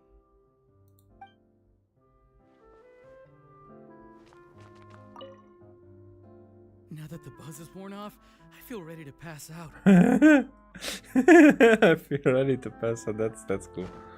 Okay. Thank you so much. I feel like I've rekindled the passion I had when I first joined the troupe. It might turn out to be too little, too late for me. But still, this has been the experience of a lifetime. I mean, yay. Okay. So we're actually finished with this one. And I'm not going to get it too much into... Oh yeah, changing some stuff, because now getting back to Charlotte, you were useless other than for immersion. Yeah, there. What's the news? What's the news? Huh. Okay. And now you're getting this. Yo, guide. Yo.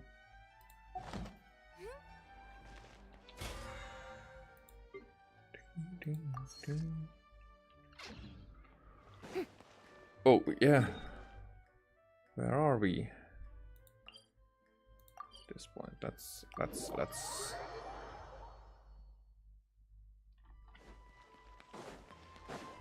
let's convert a little bit.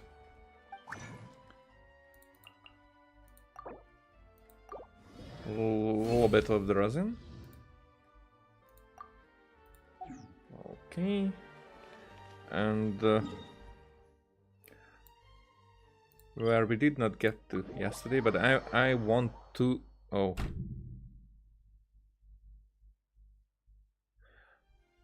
Is there going to be something that is actually leading us in here?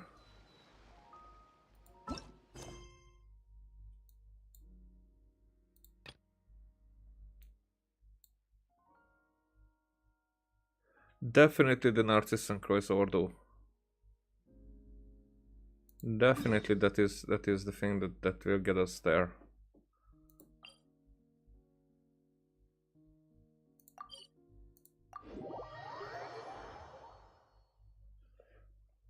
Okay, so it will be a reading.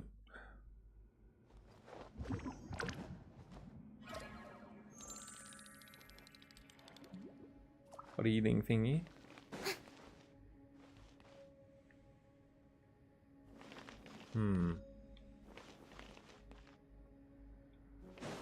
Is this a...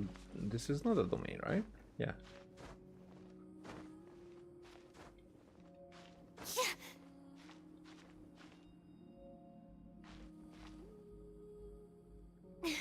If I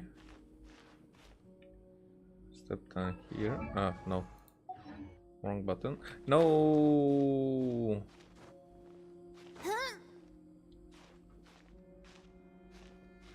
Can I not stand on that? That's crap.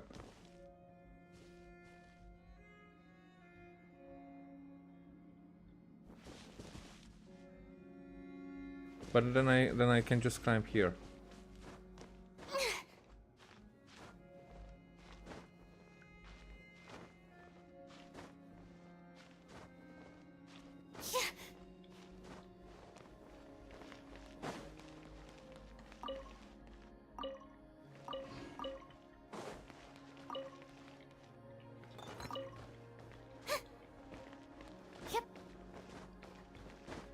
Wait, that's...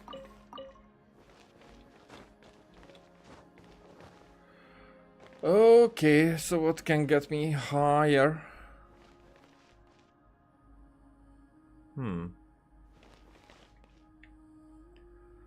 Character change to you. Want me to come along?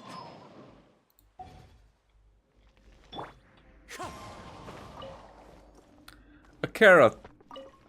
I really did not expect that to be just a carrot.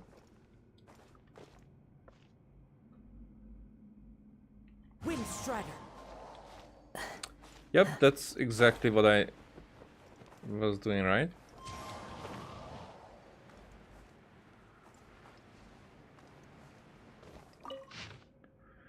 Okay, ancient natural history excerpts. Oceanids. I'm getting to do it. Fuck it.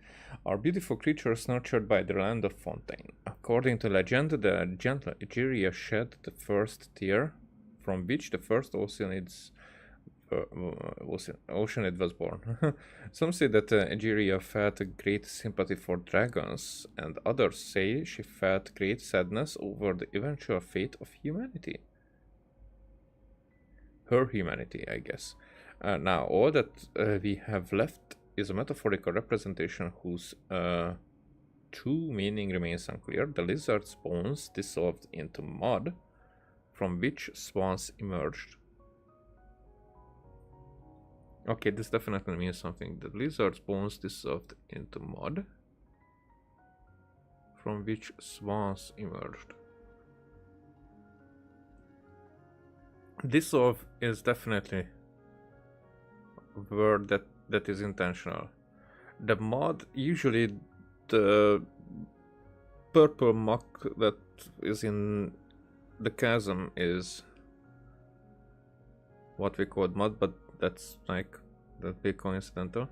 The lizard, so it's definitely a dragon-like creature or a remain of the dragon, or a bushi, or a bushi, or you know, the Inazuma snake, and then Konomiya snake, from which swans emerged. Now, swan is definitely a rebirth of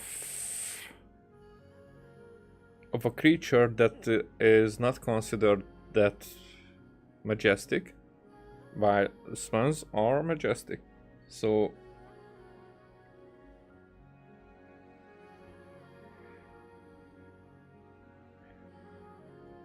I think the lizard's bones dissolved into mud. It might be a reference that the dragon's powers have being corrupted.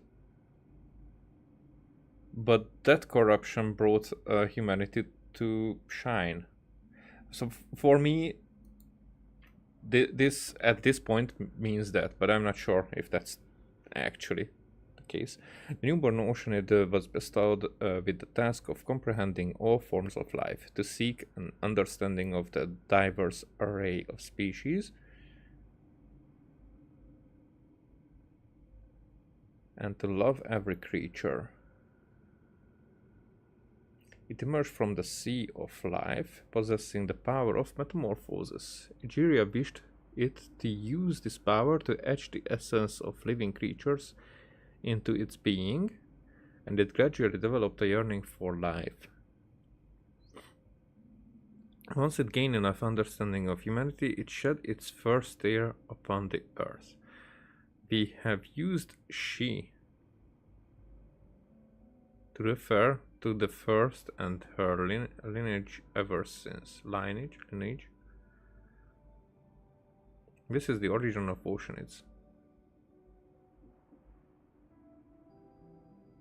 A small addendum.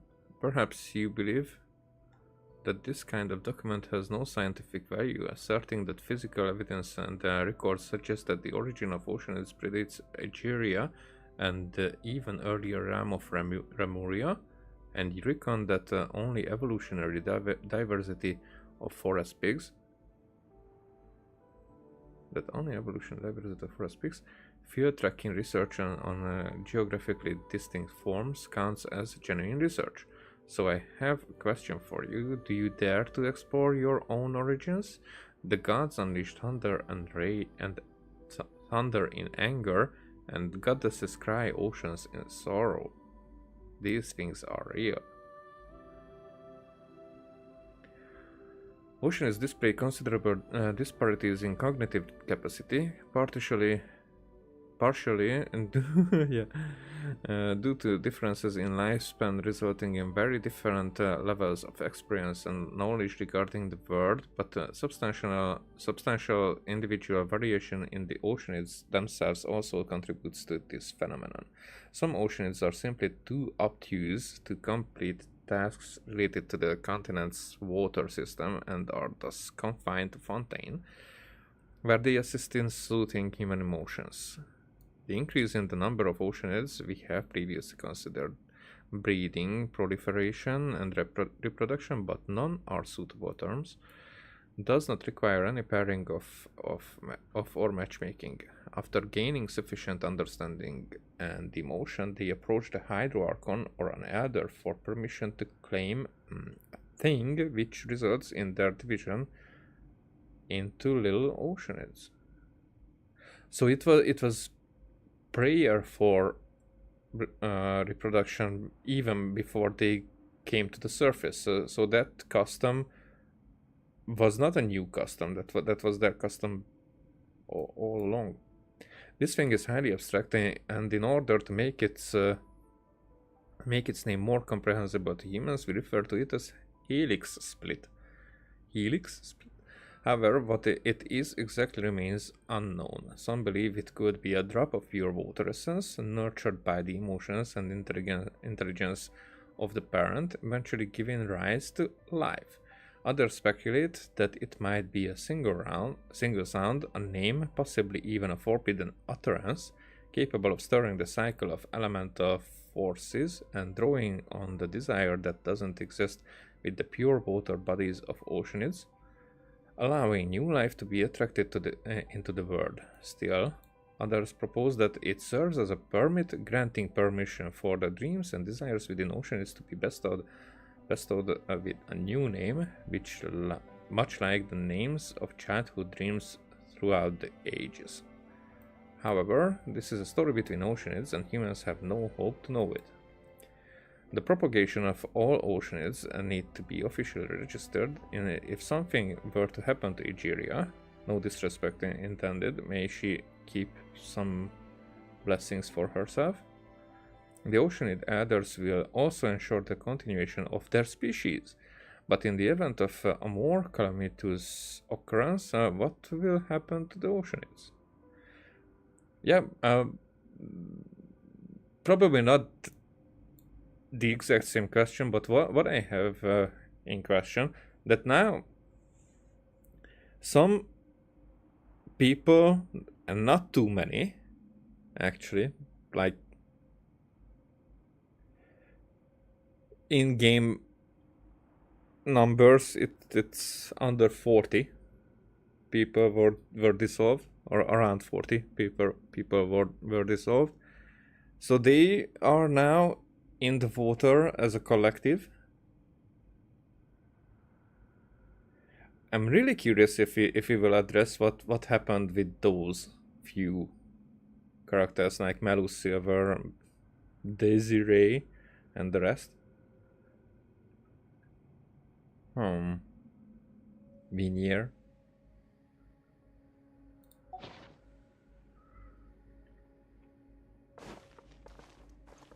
Okay, mushroom. And what are you?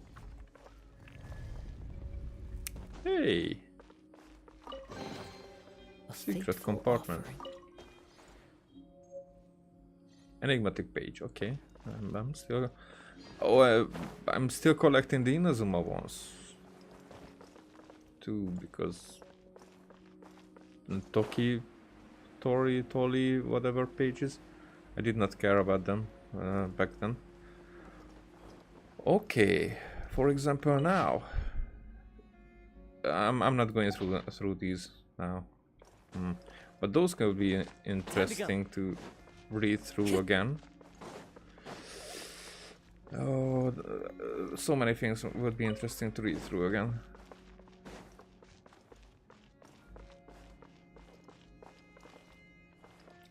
Oh yeah, I've been there. That takes us out.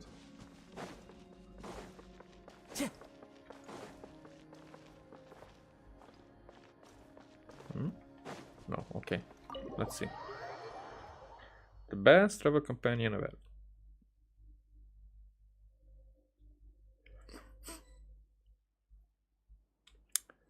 Hey guys. Night, Pithew, I'm on, and you're back. You bet we are. Have you found anything new in the meantime? Mr. Caterpillar and I have been doing some research. And? You discovered that Seymour doesn't in fact have an annihilation mode. That's reassuring. Following data fragment sorting, this phrase was found to have been derived from the novel Prisoner 6 Overrun. In that book, the World Organization launched a mass annihilation agent to hunt a chimera down. Wait, that stuff's not important at all. Apart from using our free time to go out and investigate, we've also read through the books collected here one more time. We couldn't make heads or tails of them first, and even now, well, they certainly are well written. I don't know whose handwriting it is, or what scribe or copyist was hired, but their penmanship is clear and clearly beautiful. A master of calligraphy, if I ever saw one. Wait, so we were talking about the handwriting. Paimon's got a bad feeling about this already. Did you not find anything during this time then? Alright, sorry, I shan't just any further. As you know, we told you that we found the last time without... We told you all that we found the last time without holding anything back. However, I fear that this time there are some clues hidden in details that we must rely on chance to reveal. Reveal their meaning, you mean? Chance? Sorry. Indeed. For example, if no further revelations concerning the murder emerge, then the blood on a painting will always remain a red smear.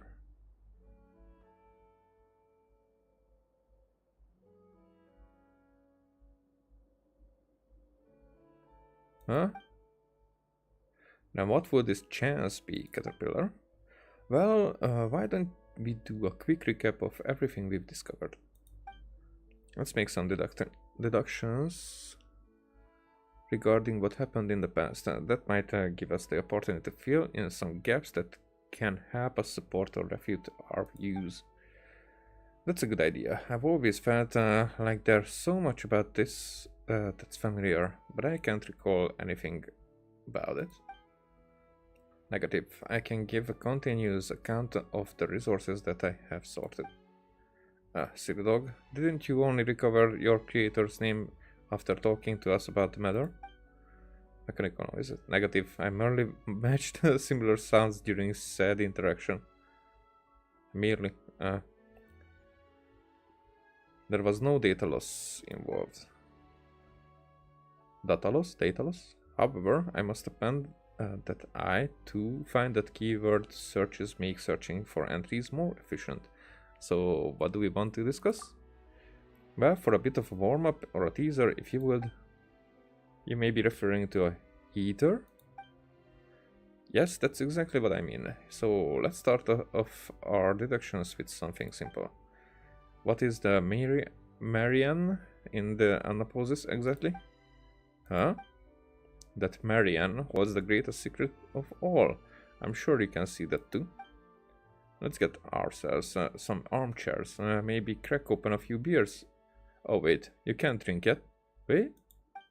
Anyway, let us help you sort out things out. What? That we can't drink? I thought first, well, the name Marianne itself certainly is familiar to me. The name of the person I was meant to protect is Marianne, yes, but I have no data regarding the identity of the one who resides within the anapausis. Ah. We are missing context. I can only conclude, based on humans' unmodified lifespan, that they are not the same person. That would seem to be the case, huh? It's been a few hundred years after all. Well, as for Paimon, she ate chicken mushroom skewer this morning. Well, yes, it's my turn. You mentioned before that you encountered oceanid creatures that had a great deal of character, one might say personality even. The precondition for such creatures and their characters is the same, that an intelligent oceanid has already understood their original forms beforehand. So were you the one who willed those creatures into being, Anne? Huh? Huh? Don't you think that's kind of weird? You know, summoning familiar friends to play house with you for who knows how long and stuff? Well, I didn't do that. I actually had to get to know Pithew, Al, and others first.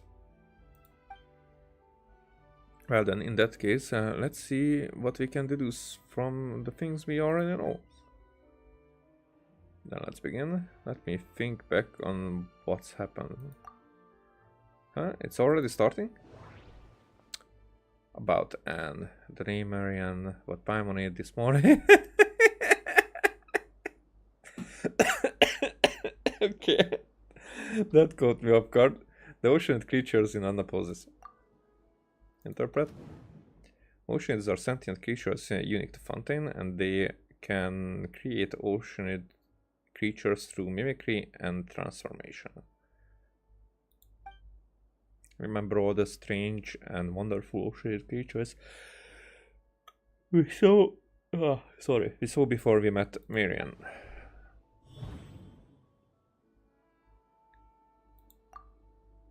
Interpret. Anne said the name sounded familiar. I should ask her about it. Ask her about it. Should something that he must protect. Either way, ordinary humans don't live that long. It's been several hundred years, so they're probably not the same person, right? About Anne. Anne is a small oceanid. She didn't create the oceanid creatures in anapausis. Speaking of, just how do oceanids produce again?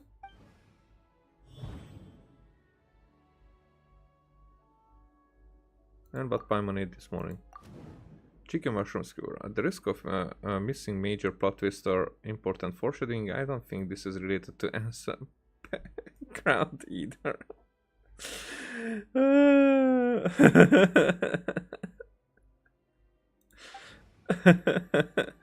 Oh, we threw it out. Okay, there are oceanids in nanoposes. Maybe Osaya can create water creatures, but it's extraordinary to be able to imagine creatures with rich personalities. It's almost certain that there's an oceanid in nanoposes controlling everything. Who can she be? The Marianne in nanoposes seems very mysterious. We once suspected that Anne was a character from her dreams.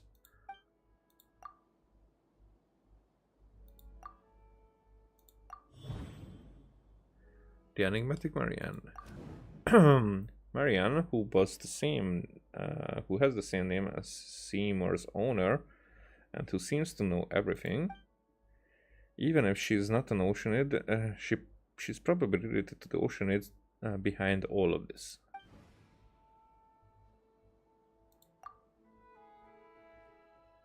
That's enough for now. More than enough for a mormon. Correct. The oddities in nanoposes all point to the powers of the oceanids. But this is not Miss Anne's doing. All of this together means there's another oceanid in nanoposes.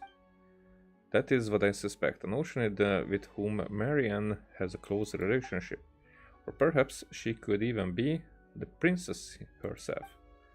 Do you mean to say that Marianne may in fact be Princess Lyris? Yes, Lyris, the Red Empress of the Narcissan Croix Ordo from back then. The Red Empress who loves to take heads. So the Red Queen from Alice in Wonderland. Take heads? I seem to have a vague recollection of something like that. Whoa! But it's not a story about Lyris, rather it's a fairy tale about someone named Marianne.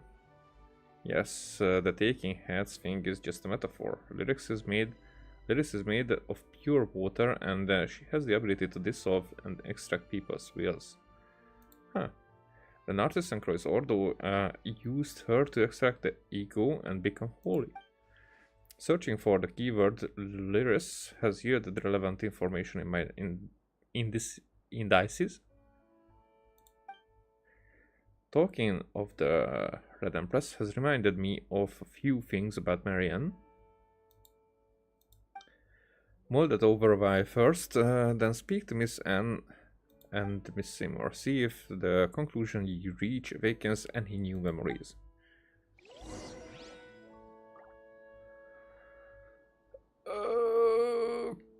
Okay, so I guess I'm not going to do this now. Because I have an hour at this point to... Yeah, it's not that building. I have an hour until I have to go, not even an hour, until I have to go to work. And I'm not ready. Definitely not ready. So there's that.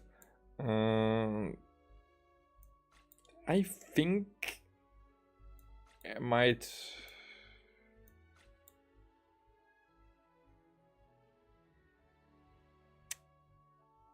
continue this tomorrow. Or the day after that. Or the day after that. So somewhere in the future I will continue to do this, but I think I will... I feel like I don't want to go into the tower without streaming it. So that's basically my reason why I want to stream. But we will see what happens. For now, thanks for watching. See you later. Bye.